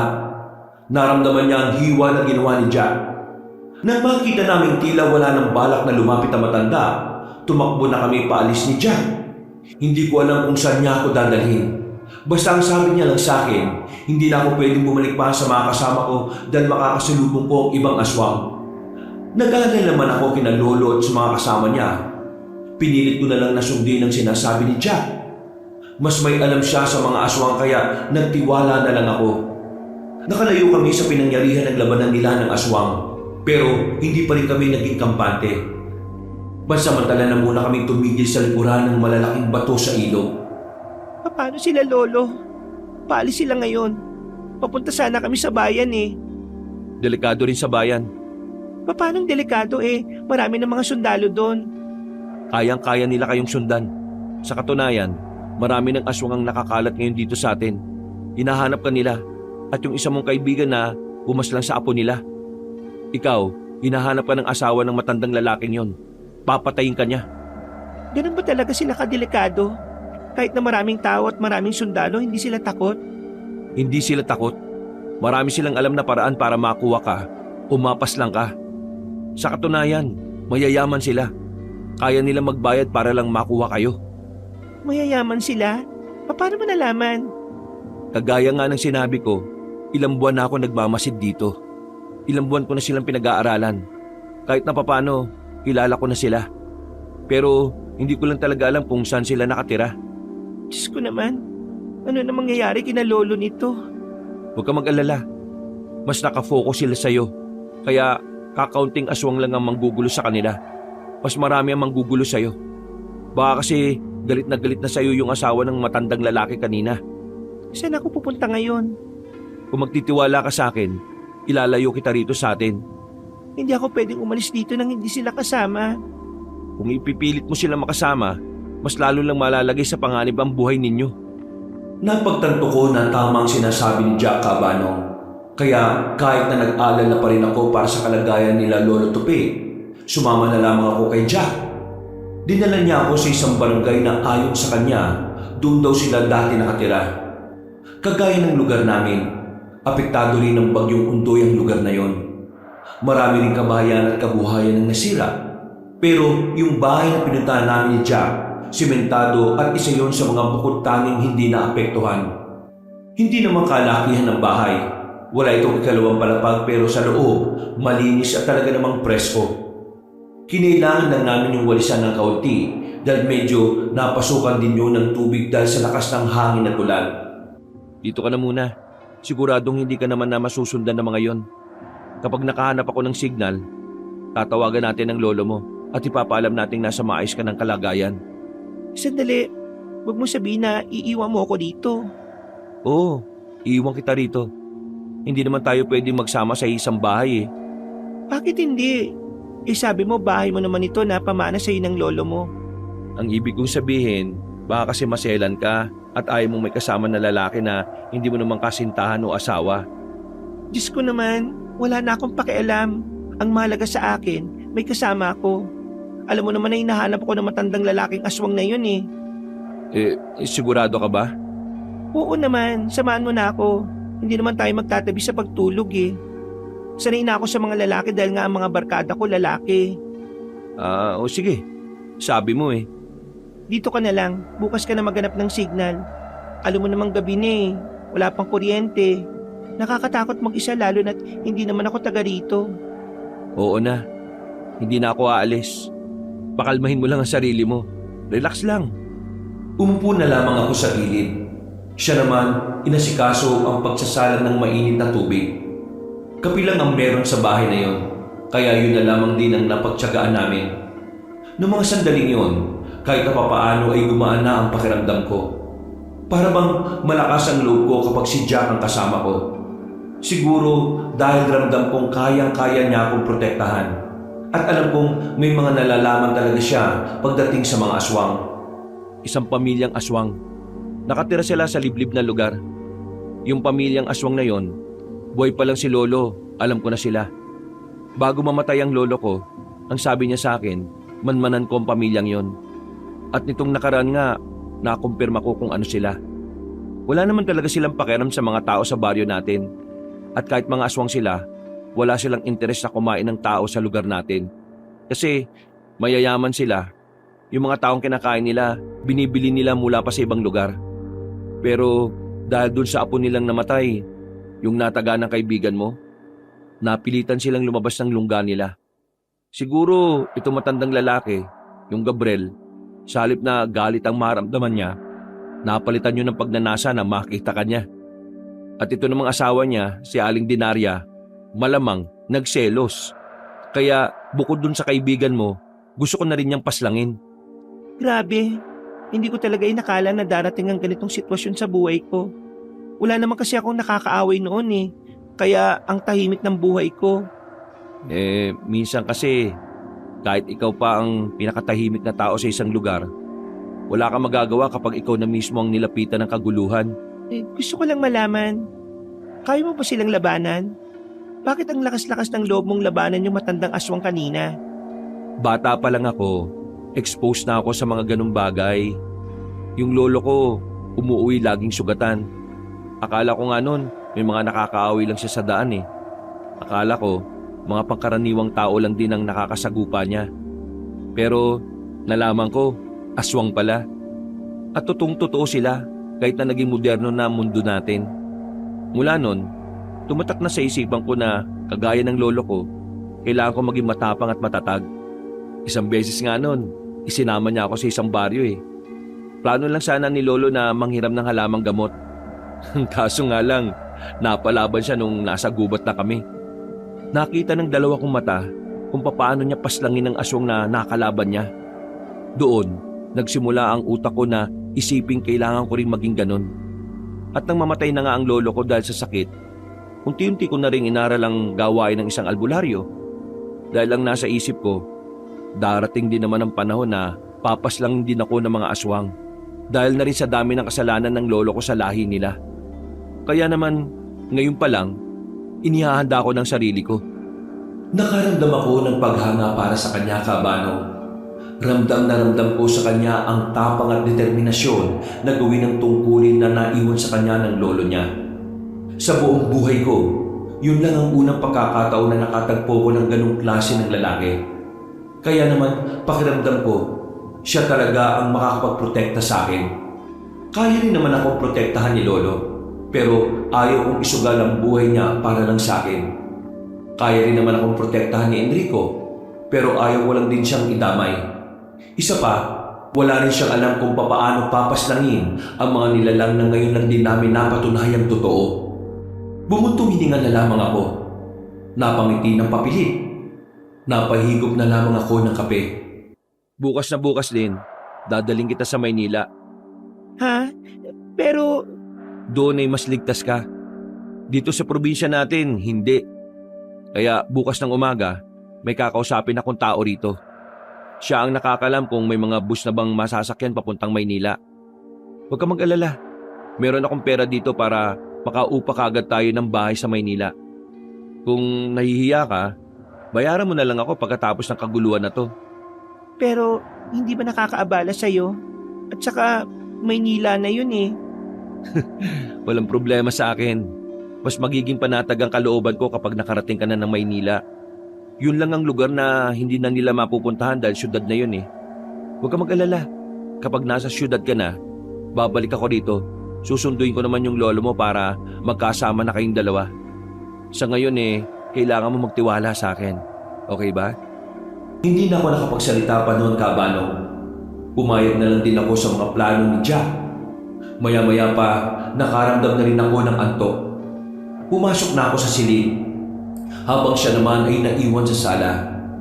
At dahil hindi ako sanay matulog ng walang ilaw, sa akin niya na lang pinadala ang malaking lampara.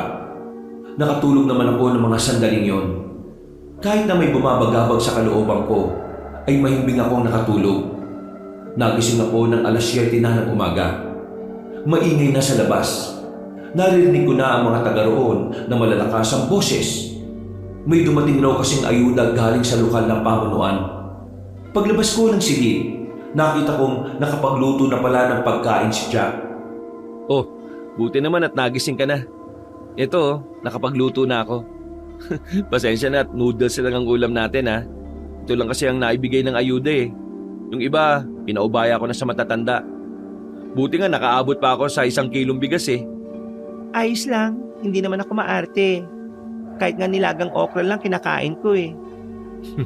Ang swerte siguro ng kasintahan mo, no? Ha? Wala akong kasintahan. At kung meron man, bakit naman siya magiging maswerte? Wala namang espesyal sa akin eh.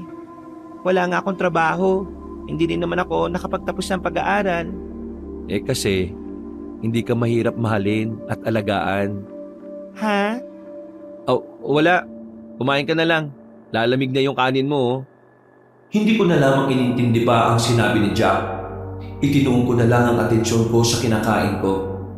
Pagkatapos namin mag-almusal, nagpaalam siya sa akin saglit. Pagbalik niya, sinabi niya sa akin kailangan na namin kumilos.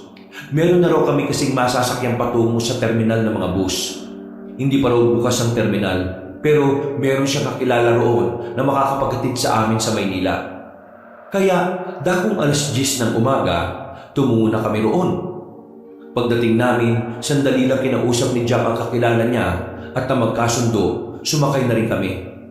Halos 8 oras ang biyahe namin papuntang Maynila.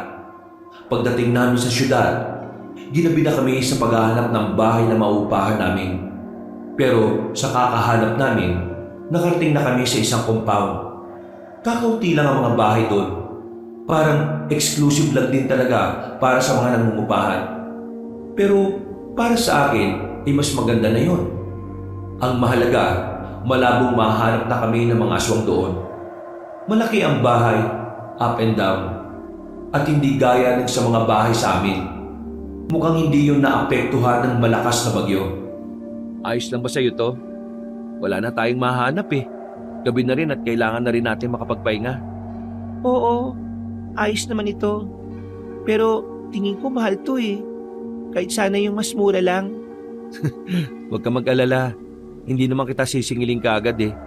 Kahit gawin mong hulugan ng bayad, wala namang problema. Ginagawa ko lang din naman kasi ito kasi ito yung tungkulin na iniwan sa akin ni Lolo. Ang tulungan ng mga tao laban sa mga nilalang na yon. Maraming salamat ah. Salamat kasi nakakahinga na rin ako na maluwag. Makakapagpahinga na rin tayo ng maayos dito. Tahimik dito eh.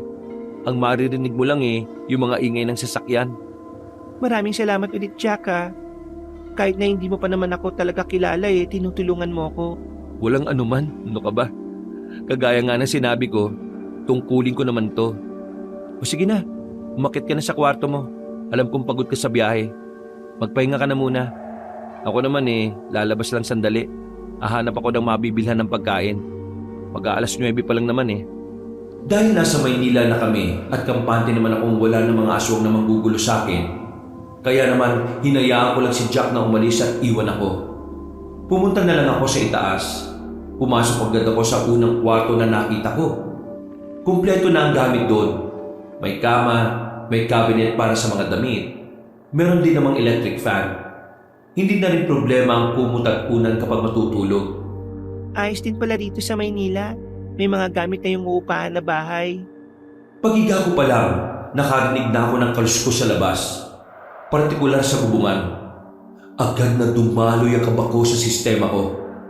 Kapag nakakarinig kasi ako ng mga ganong klase ng tunog, pakiramdam ko ay nasa paligid na naman ng mga aswang. Kaya naman, kinuha ko kagad ang walis tambo sa gilid. Marana ko naglakad patungo sa bintana. Narinig ko na lang ang iyaw ng isang pusa. At dahil doon, nakahinga na rin ako ng maluwag. Nakakainis naman tong pusang to. Pinakaba ako lalo eh.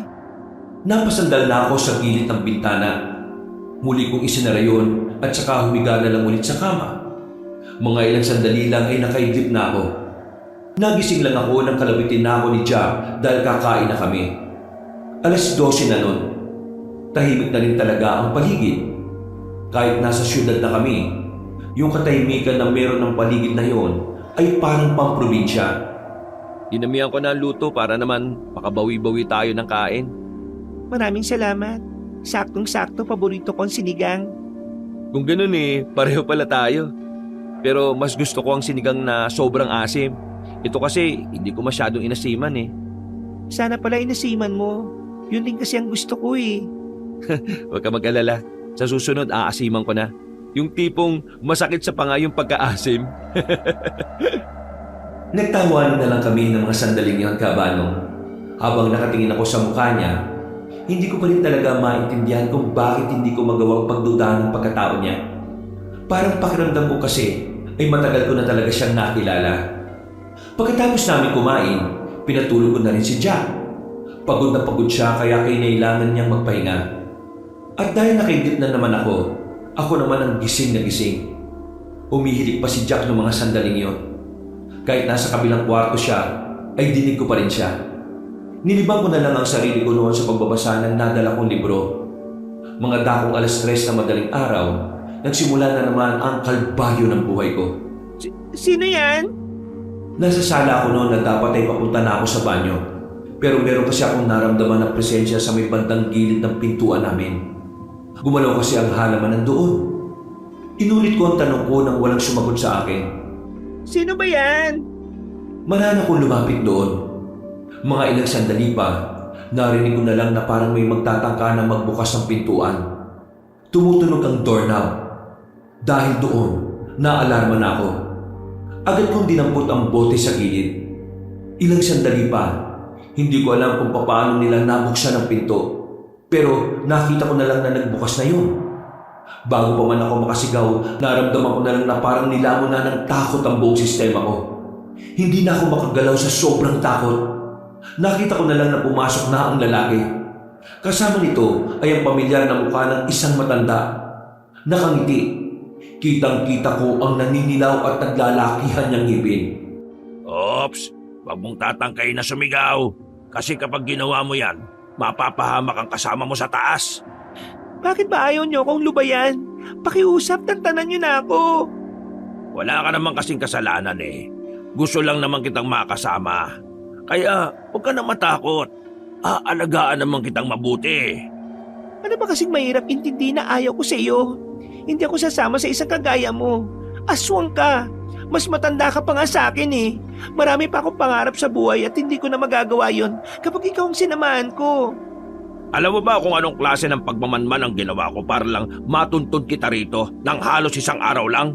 Tapos ngayon itataboy mo ako? Mas matindi pa pala kayo sa mga hayop na malalakas ang pang-amoy. Kahit saan ako magpunta. Kahit saan ka magpunta, mahahanap kita. Kaya wag mo nang tangkain pang makaalis. Kasi kahit na anong gawin mo, babagsak at babagsak ka pa rin sa akin. Hindi na ako sumagot sa kanya, Kabanong. Nang makakuha ko ng lakas, tumakbo na ako patungo sa kinaroroonan ni Jack. Pumasok ako sa silid niya para gisingin siya at ipaalam ang nangyayari. Pero sa hindi maipaliwanag na dahilan, kahit na anong gawin kong pag-alog-alog sa kanya, ay hindi ko siya magising. Jack! Jack, gising! Narito ang mga aswang! Nasundan nila tayo! Sinampal ko na siya pero wala pa rin nangyayari. Hanggang sa naramdaman ko na lang din na nakapasok na ang matandang si Gabriel sa kwarto. Ako naman, sumiksik na lang ako sa gilid. Hindi siya magigising hanggat nandito kami. Ginamitan ko siya ng malakas na orasyon para makatulog siya. Sa panaginip niya, perpekto ang lahat. Pero ang realidad, makukuha na kita. Agad kong dinampot ang itak na inilibang ni Jack sa gilid.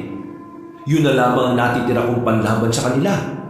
Pero kahit na hawak-hawak ko na yun, hindi ko pa rin mapigil ang sarili ko na hindi matakot. Nanginginig ang kamay ko. Kitang-kita yun ni Mang Gabriel. Kung pipiliin mo magkagulo pa tayo ngayon, baka hindi na magising ang kaibigan mo. Baka paggising niya, nasa langit na siya. Kung gusto mo pang magising siya, sumama ka na ng mapayapa. Pinapangako ko sa iyong hindi ka masasaktan. Walang mangyayaring masama sa mga taong mahalaga sa iyo. Hindi ko naman kasi sila sasaktan eh. Lalo na ang lolo mo. Alam mo kung bakit? Dadalo pa sila sa kasal nating dalawa. May asawa ka na, may mga anak. Pero gusto mo pa rin magpakasal sa iba? Iba ang tradisyon ng mga aswang kaysa sa mga tao. Kami mga lalaking aswang, kahit ilang babae ay pwede naming asawahin. Hanggat kaya namin silang buhayin. Walang problema yon. Kaya ano ba naman yung idadagdag kita pangalawa ka pa lang naman. Isa pa, matanda na si Denaria. Unti-unti na siyang nawawalan ng silbi sa akin. Kailangan ko ng mas bata. At ikaw yon, iha. Hindi ako sasama sa inyo. Hindi ako magpapakasal sa iyo. Sige, dahil ang hirap mong mapakiusapan, ito na lang ang ipapaalam ko sa iyo. Hawak na ni Denaria ang kaibigan mo. Hindi ko ba yung pangalan nun? Di ba siya yung pumatay sa apo namin? Nahuli na siya, kanina lang. At sa pagbalik ko ron, magdedesisyon na kami ng asawa ko kung anong gagawin namin sa kanya. Ngayon, kung babalik ako ron na hindi ka kasama, baka mamaya ipisin ang utak mo. Baka pumayag ako na bitayin na ang kaibigan mo. Alam mo ba kung anong gagawin namin sa kanya? Ipapakain namin siya sa mga kauri naming matagal nang hindi kumakain ng tao. Kaya, ngayon, mamili ka. Sasama ka, mamamatay ang kaibigan mo na natutulog na yan at ang kaibigan mong si Enrico. Nung mga sandaling yun, Kabanong, parang wala na talaga akong kawala. Pilit akong pinupwersa ng sitwasyon na pumayag sa gusto ng matandang aswang. Kaya kahit diri ako sa kanya, pinili ko na lang ding sumama. Nag-aalala rin naman kasi ako sa mga kaibigan ko, lalong-lalo na kay Enrico na kababata ko. Kahit na nagkaroon kami ng hindi pagkakaunawaan, hindi ko may kakaila na sobrang mahalaga siya sa akin. Pamilya na kasi ang turing ko sa kanya. Sige, sasama na ako sa iyo. Pero tumupad ka sa usapan ha. Wala kang gagawin kay Jack at wala kayong gagawin kay Enrico. Dito sa isa mong kaibigan, sigurado na ako dyan. Pero dun kay Enrico, hindi ko alam. Kasi galit na galit ang asawa ko ron eh. Sino ba naman kasing lola ang hindi magagalit kung pinatay yung apo niya? Pero pagka mag-alala, kaunting haplos ko lang kay Denaria bibigay na siya. Kaya halika na, sumama ka na sa akin para matapos na yung usapan na ito. Huminga ako ng malalim, Kabanong.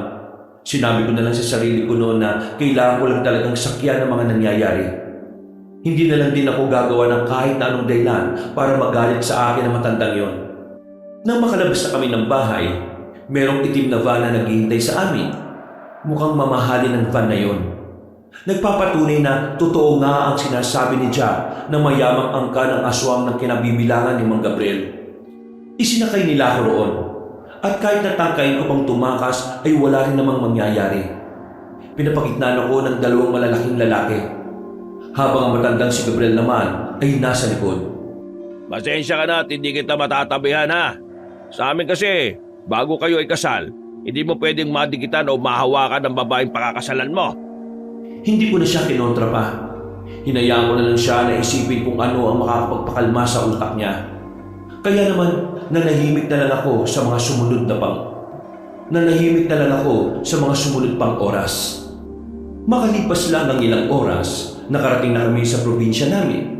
Halos 8 oras din ang aming binyahe kaya inumaga na kami. Hindi ko alam kung saang parte ng probinsya namin ang lugar nila Mang Gabriel. Basta ayon sa nakikita ko, nakatirik ang bahay nila sa boundary ng gubat at ng ilog. Malaki ang kanilang bahay. Malawak din ang bakuran. Talagang makikita sa pamumuhay nila na nakakaangat talaga sa buhay. Kung hindi ko nga lang alam na aswang silang lahat, baka ang una kong isipin ay mga politiko ang nakatira doon. Kinaladkad din ako papasok sa loob. Nang nasa bakuran na kami, agad namang sumalubong sa amin ang matandang babae na sa pagkakaalam ko, Dinarya ang pangalan. Galit na galit itong lumapit sa amin. Masama ang tingin niya sa akin, pero nagulat na lang kaming lahat nang sampalin niya si Mang Gabriel. Oh, bakit mo ako sinampal? Naiibang ka na ba, Dinarya? Ang kapal din ang mukha mong unahin ng pagdadala ng babae rito kaysa sa pagkamatay ng apo natin. Yang babaeng yan ay kasama ng taong pumaslang sa apo natin. Mas inuna mo pang kunin yan kaysa huliin ng lalaking yan. Akala ko ba narito na si Enrico? Nagsinungaling ka sa akin? Naniwala ka naman eh. Pambira. Mga babae talaga oh. Teka, mamaya ka na. Kakausapin ko muna ang una kong asawa. Dinarya, wala na tayong magagawa sa pagkamatay ng apo natin. Wala na siya eh. Kailangan na lang nating mag-move on. Pero huwag ka mag-alala.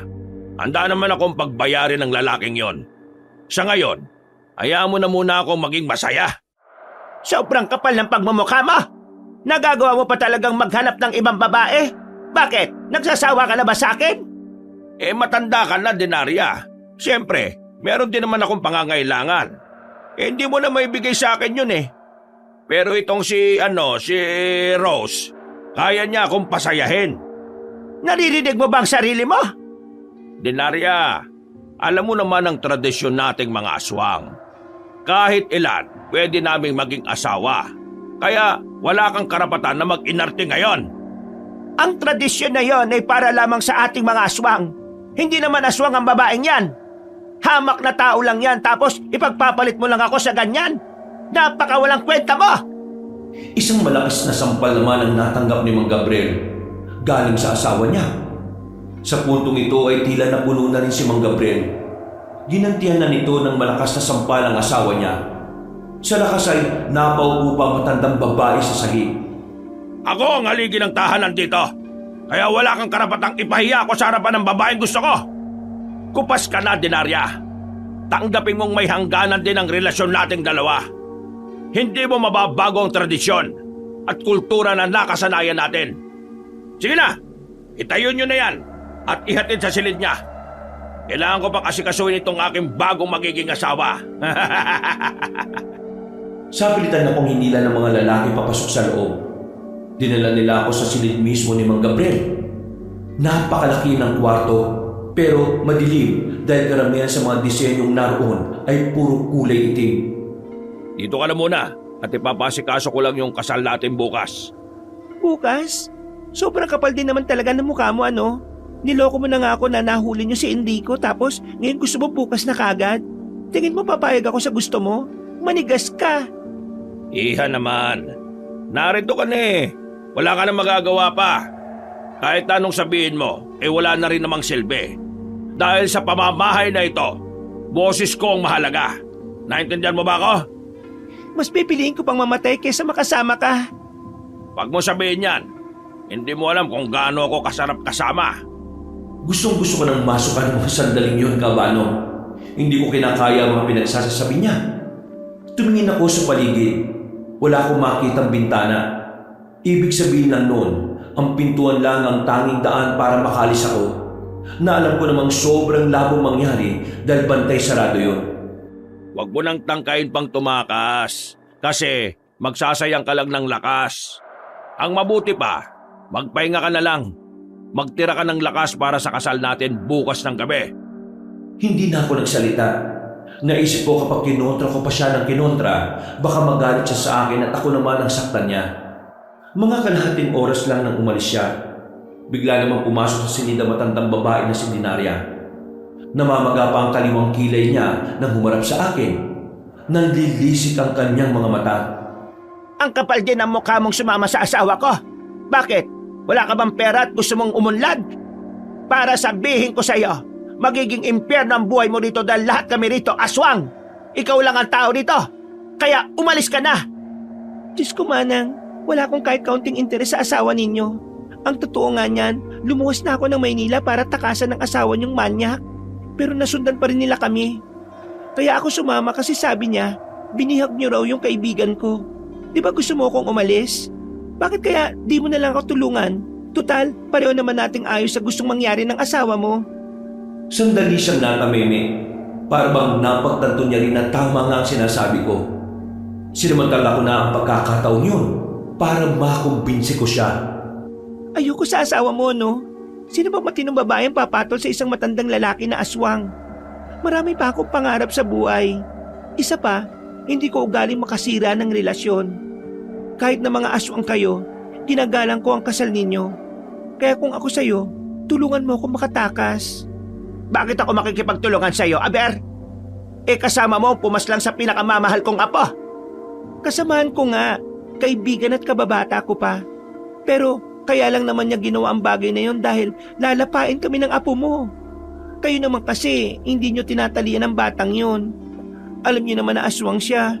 Hindi namin kasalanan na naging ganun ang kapalaran niya. Anong talian ang sinasabi mo? Hindi aso ang apo ko. Pero aswang siya. Delikado siya para sa mga tao.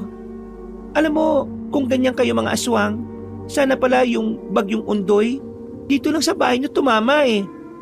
Papatayin kita! Ay, sige, mas pabor. Ayaw ka naman mabuhay sa ganitong klase ng lugar, no? Di, sasabunutan na lang kita. Di lagot ka sa asawa mo. Mahal na mahal pa naman ako noon. Lalong nanggalaiti ang matandang babae sa sinabi ko, Kabanong. Alam niya na kapag sinaktan niya ako, masasaktan din siya. Kaya naman lumabas na nang siya ng silid. Naiwan ako mag-isa roon. Makalipas sa maghapon, pagsapit ng 6:00 ng gabi, nagtayuan ang mga balahibo ko. Hindi ko alam kung anong ginagawa ng mga aswang sa labas. Pero naririnig ko ang bawat pag-alulong nila na parang aso. Kung minsan naman, may mga umaangin. Para akong mababaliw habang naroon ako. Para akong nasa kulungan ng mga hayop. Hindi na ako mapakali ng sandaling yon. Pabalik-balik ako sa nilalakaran ko. Sumisilip din ako sa siwang ng pinto. Pero nakikita kong naroon pa rin ang mga nagbabantay sa akin. Huminga ako ng malalim at sandaling nagdasal. Mga bandang 10:00 ng gabi, mulat na mulat pa rin ako. Ni hindi ako dinadalaw ng antok. Hanggang sa bigla na lang ako nakarinig ng mga kalabog sa labas. Kasunod noon ay bumukas ang pintuan. Pumasok na naman ang matandang babae. Akala ko makikipagtalo na naman siya. Umalis ka na rito ngayon. Pero huwag kang matuwa. Hindi ko to ginagawa dahil magkakampi na tayo. Ginagawa ko to para sa sarili ko. Ayaw kong maikasal siya sa isang babae na kagaya mo lang. Oo na, kung ano man ang dahilan mo. Maraming salamat. Ang dami mo pang sinasabi. Sumunod ka na bago pa magbagong isip ka. Nagmamadali na akong lumabas. Kasama naman ni Aling Denaria ang 2 bodyguard niya na lalaki na pareho din namang aswang. Noong mga sandaling yun, palabas na sana kami ng baryo. Pero naggulat kami nang biglang dumating si Mang Gabriel. Nanlalaki ang mga mata nito habang nakatingin sa amin. Anong ibig sabihin nito, Denaria? Ginagawa ko lang kung anong makabubuti sa relasyon natin. Walang iya ka! Isang malakas na sampal na naman ang nagawa ni Mang Gabriel sa asawa niya. Napatakip na lang ako ng bibig nang makita ko kung papaano niya bugbugin ang matandang babae. Tumigil lang siya nang makaramdam na rin siya ng pagod. Tumingin siya sa akin na masama. Hinuwakan niya ako ng mahigpit sa magkabilang pisngi at saka nagsalita. Amoy na amoy ko ang mabahong hininga niya. Hindi ka pwedeng umalis. Ikakasal pa tayong 2. At ang matandang yan, ikaw na ang papalit dyan. Napakasama mo. Sarili mong asawa sinasaktan mo. Wala namang halaga na sa akin ang isang yan eh. Sapat na sa akin na nabigyan niya ako ng maraming anak. Na ngayon malaya naman ang nakakapamuhay sa ibang bansa. Kaya ikaw, Rose, gagawin kitang pinakamabangong rosas. Mag-aanak din tayo ng marami. Kalahating tao ang magiging... Hindi ko na napigilan ang sarili ko, Kabanong. Sinampal ko siya ng malakas. Natulala siya saglit dahil hindi niya inaasahan ang ginawa ko. Namilog ang mata niya habang napahawak pa sa pisngi niya. Makasarili ka. Kakarmahin ka rin. Pupunta dito ang mga taong mahalaga sa akin para paslangin ka. Sila ang magiging karma mo. Uubusin nila ang mga aswang na kagaya mo. Manahimik ka! Wala kang karapatan na pagbantaan ako dahil asawa lang kita! Hindi mo ako asawa. Kilabutan ka nga sa sarili mo. Hindi na rin nakapagpigil pa si Mang Gabriel. Sinampal niya ako ng malakas. Pero nanatili akong nakatayo. Naramdaman ko na lamang na dumudugo na ang ibabang labi ko. Hindi na ako nakapagsalita pa. Bago ako kalat ka rin paalis, nakita ko pang pinatay nila yung 2 alalay ni Aling Dinaria. Sa puntong yun ako kinilabutan. Yung kasi ang unang pagkakataon na nakakita ako ng pinatay. Kahit naswang ang mga yon, iba pa rin ang epekto noon sa akin. Nanginginig ako sa takot, Kabano. Parang saka lang ako nakaramdam ng takot kay Mang Gabriel. Ganon ang mangyayari sa mga kaibigan mo kapag nagpunta sila rito. Binalik nila ako sa silid. Narinig kong kinandado pa nila ako roon. Tuluyan na akong nawala ng pag-asa. Napaupo na lang ako sa sulok at naiyak. Paulit-ulit akong nagdarasal na sana merong dumating para sa akin. Kahit na alam ko namang malabo dahil mukhang hindi naman alam ni Jack at Enrico ang kinalalagyan ko. Sa kakaiyak ko, hindi ko na namalayan na nakaiglit na pala ako. Nagising na lang ako nang marinig ko ang pagputok ng baril sa labas. Napabangon ako at saka sumilip sa labas ng pintuan. Pero hindi ko pa natindikit ang mga mata ko sa peephole ng pintuan nang maramdaman kong kumalubog na ang doorknob. Magkakasunod na hampas ang narinig ko hanggang sa mabuksan na yun. Nakita ko na lang si Jack at Enrico na magkasama. Ayos ka lang ba? Hindi ka ba nila sinaktan? Ayos lang ako. Mabuti naman at dumating kayo. Akala ko hindi na ako makakalabas dito eh. Huwag ka na mag-alala. Dumating na ang mga tropa ni Tito na mga nakabaril. Kasama rin natin ang mga dating kakilala ni Lolo. Marami tayo ngayon. Wala ka nang dapat ipag-alala. Sa ngayon, kailangan na nating umalis habang wala pa si Gabriel. Hinawakan nila ako sa magkabilang kamay. Nagkatinginan silang dalawa na para bang magsisimula na namang magtalo. Ano ba naman yan? Ngayon pa kayo magkakaganyan? Hihilahin niyo ba ako at gusto niyo matanggal ang braso ko? Diyos ko naman kayo oh. Binitiwan na nila ako, tinayaan na lamang nila ako maglakad na mag-isa. Paglabas namin ng mansyon, nakita namin nakabulagta ng mga aswang. Napatay na yung lahat ng mga kasama ni Enrico. Habang ang mga kasamahan naman ni Jack ay patuloy na kinakalaban ng mga aswang. Dito tayo dumaan. Mukhang walang tao rito. Wala naman talagang tao dyan kasi puro aswang ang narito. Ano ka ba? Ibig kong sabihin, walang aswang. Tara na. O kontra ka na naman eh. Ayusin mo kasi sinasabi mo. Matagumpay naman kaming nakalayo roon. Pero kinakabahan ako habang tinatahak namin ang kagubatan. Hindi pa rin kasi namin nakikita si Mang Gabriel. Natitiyak ko noong mga sandaling yun ay mas galit na siya. Dahilan para mas maging mabangis siya sa amin. Nang malapit na kami sa kakahuyan, bigla na lang dumating si Mang Gabriel. Talagang hindi siya papayag na makalis ako. Baliw na baliw talaga siya sa akin, Kabano. Ano sa tingin niyo ang ginagawa niyo sa pinakamamahal kong asawa? Asawa? Ikakasal na kaming dalawa kinabukasan. Kaya wala kayong karapatan na kunin siya sa akin. Huwag kayong maniwala sa kanya. Nasisiraan na siya ng ulo. Sinaktan niya ang asawa niya para lang sa akin. Matapos ang ginawa ko lahat para sa'yo, ito isusukli mo sa akin. Manloloko ka. Siguro, isa sa mga yan ang kaladnian mo, no? Magising ka na sa katotohanan. Hindi na magandang takbo ng utak mo. Ikaw lang yata ang aswang na ganyan eh. Hindi na nagsalita pa ang matandang lalaki. Bigla na lamang siyang nangisay. Yung pala, nagpapalit na siya ng anyo niya. Lumabas ang malapad niyang pakpak. Dito na ako nagsimulang kilabutan. Tinulak ako ni Jack papunta sa gilid. Silang dalawa ang marap kay Mang Gabriel. Agad na dinukot ni Enrico ang daladala niyang baril. Lumipad naman si Mang Gabriel. Pinagbababaril ni Enrico ang matandang yon. Pero hindi yun matamaan ni Enrico dahil sa kakaibang bilis ng matandang aswang.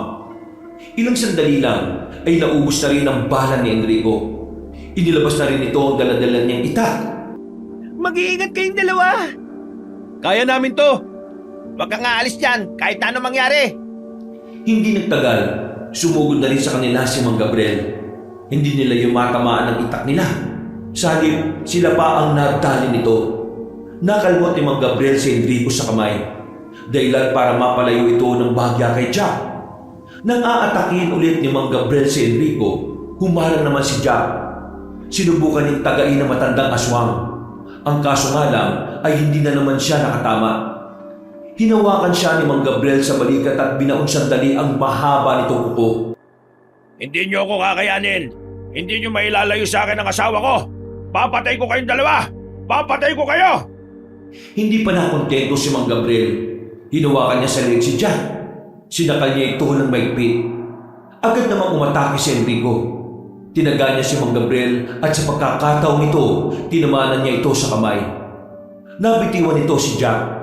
Sinamantala ni Jack ang pagkakataon kaya tinagaan na rin niya si Mang Gabriel. Tinamaan niya rin ito sa dibdib. Pero sa kasamaang palad, tila wala pa rin nangyari. Lintik na aswang to. Bakit hindi to tinatablan? Immortal ba ang isang to? Ano? Nagtataka kayo? Wala kayong kalam-alam kung ano ang kaya kong gawin. Sinapak ni Mang Gabriel si Enrico. Sinipa naman ito si Jack. Sa isang iglap lang, agad na nagbago ang ihip ng hangin. Bugbog sarado agad ang dalawa. Habang si Mang Gabriel malakas pa rin. Parang walang tinamong sugat. Parang hindi man lang napapagod. Isinarado nito ang malapad na pakpak. Itinoon nito ang atensyon sa pagpapahirap kay Jack at Enrico. Mahal kong Rose, tingnan mo ang mangyayari sa mga taong nakikialam sa pagmamahala natin. Tigilan mo na yan. Kahit na kailan, hindi kita magagawang mahalin. Napakasama mong nilalang. Tumawa ng malakas si Mang Gabriel. Para na siyang nababaliw. Nakakakilabot ang boses niya na nagpapatindig lalo ng balahibo ko. Wala ka nang magagawa, Rose. Sa ayaw at sa gusto mo, ako na ang dapat mong mahalin. Dahil kung hindi, itong dalawang to, mauna pa itong mamatay kaysa sa akin. Napatigil sa pagsasalita si Mang Gabriel nang biglang may lumitaw pang isang aswang sa gilid. Nakita ko na lang si Aling Dinaria. Bigla nitong kinalaman si Mang Gabriel. Sa puntong yun, napuruhan niya ang matandang lalaki. Kung ituturing mo lang din akong basura, mas maigi pang isama na lang kita sa hukay! Ano ba pinagsasabi mo? Manahimik ka! Huwag kang makikialam dito! Tapos na tayong dalawa! Matatapos lang tayong dalawa kapag pareho na tayong namatay! Kung yan ang gusto mo, uunahin na kita! Sabay na umatake ang dalawa. Nagkasagupaan sila. Pero nakita na lang namin na itarak na ni Mang Gabriel ang kanyang kuko sa dibdib ni Aling Dinaria. Pero hindi rin naman nagpatalo matandang babae. Tinarak din niya ang kuko sa dibdib ng asawa. Di ba sinabi ko naman, isasama kita sa hukay? Total, wala ka namang kwentang asawa! Kahit na kailan, napakawalang silbi mo sa akin! Kumalas ang dalawa sa isa't isa. Pero kapwa na sila nangihina. Mga ilang sandali lang, nauna rin bumagsak si Aling Dinaria. Nang lapitan ko siya, sumusuka na siya ng dugo. Nakatingin siya sa akin hanggang sa huling hininga niya. Si Mang Gabriel naman, medyo nakakagalaw pa siya. Hindi malalim ang ginawa sa kanya ng asawa niya. Kaya tumayo na si Jack at lumapit. Tinarak ni Jack ang itak sa dibdib ng matandang lalaki. Itigil mo na ang kasamaan mo! Hindi ako babayag. Akin lang si Rose. Akin lang! Manigas ka dyan! Hindi mo pagbaari si Rose! Hindi nagtagal, unti-unti na rin nalagutan ng hininga ang matandang lalaki. Nakahinga na rin ako ng maluwag. Nang balikan namin ang mga kasamahan nila, naubos na rin nila ang mga aswang. Hindi na kami nagsayang ng oras. Umalis na rin kami doon. Agad-agad kaming umuwi sa aming baryo. Kinaumagahan, tungtuwa si Lolo nang makita niya akong ligtas. Agad niya akong niyakap kabanong. Nayak na lang din ako noong mga sandaling yon. Samantala, nagkasundo na rin si Jack at Enrico. Nilinaw ko sa kanilang dalawa na hindi pa ako handa sa pakikipagrelasyon. Bigla na lang kasi silang nagtapat sa aking dalawa. Pero natanggap naman nila agad ang paliwanag ko. Nasa lanta kami ng bagyo noon at talaga namang pati kabuhayan namin ay naapektuhan. Pero mas malala at mas masaklap ang trauma na iniwan sa akin ng mga nangyari sa amin dahil sa aswang. Buong akala ko nga noon, tuluyan na akong makukulong sa madilim na mundo. Sa ngayon, Kabanong, mas nagiging maganda na ang takbo ng buhay namin. Nakakabawi na rin kami mula nang masalanta kami ng bagyong Ondoy. Mula rin nang matalo namin ng mga aswang, wala na rin namataan pa kahit na isa. Bagay na labis ko namang ikinatuwa. Dahil mas madali akong nakakausap ng masiguro naming wala na talaga ang mga nilalang na yon. At dahil doon, mapayapa na kaming nakakapamuhay ng walang pangamba at walang kahit na anong takot sa kalooban. Wakas,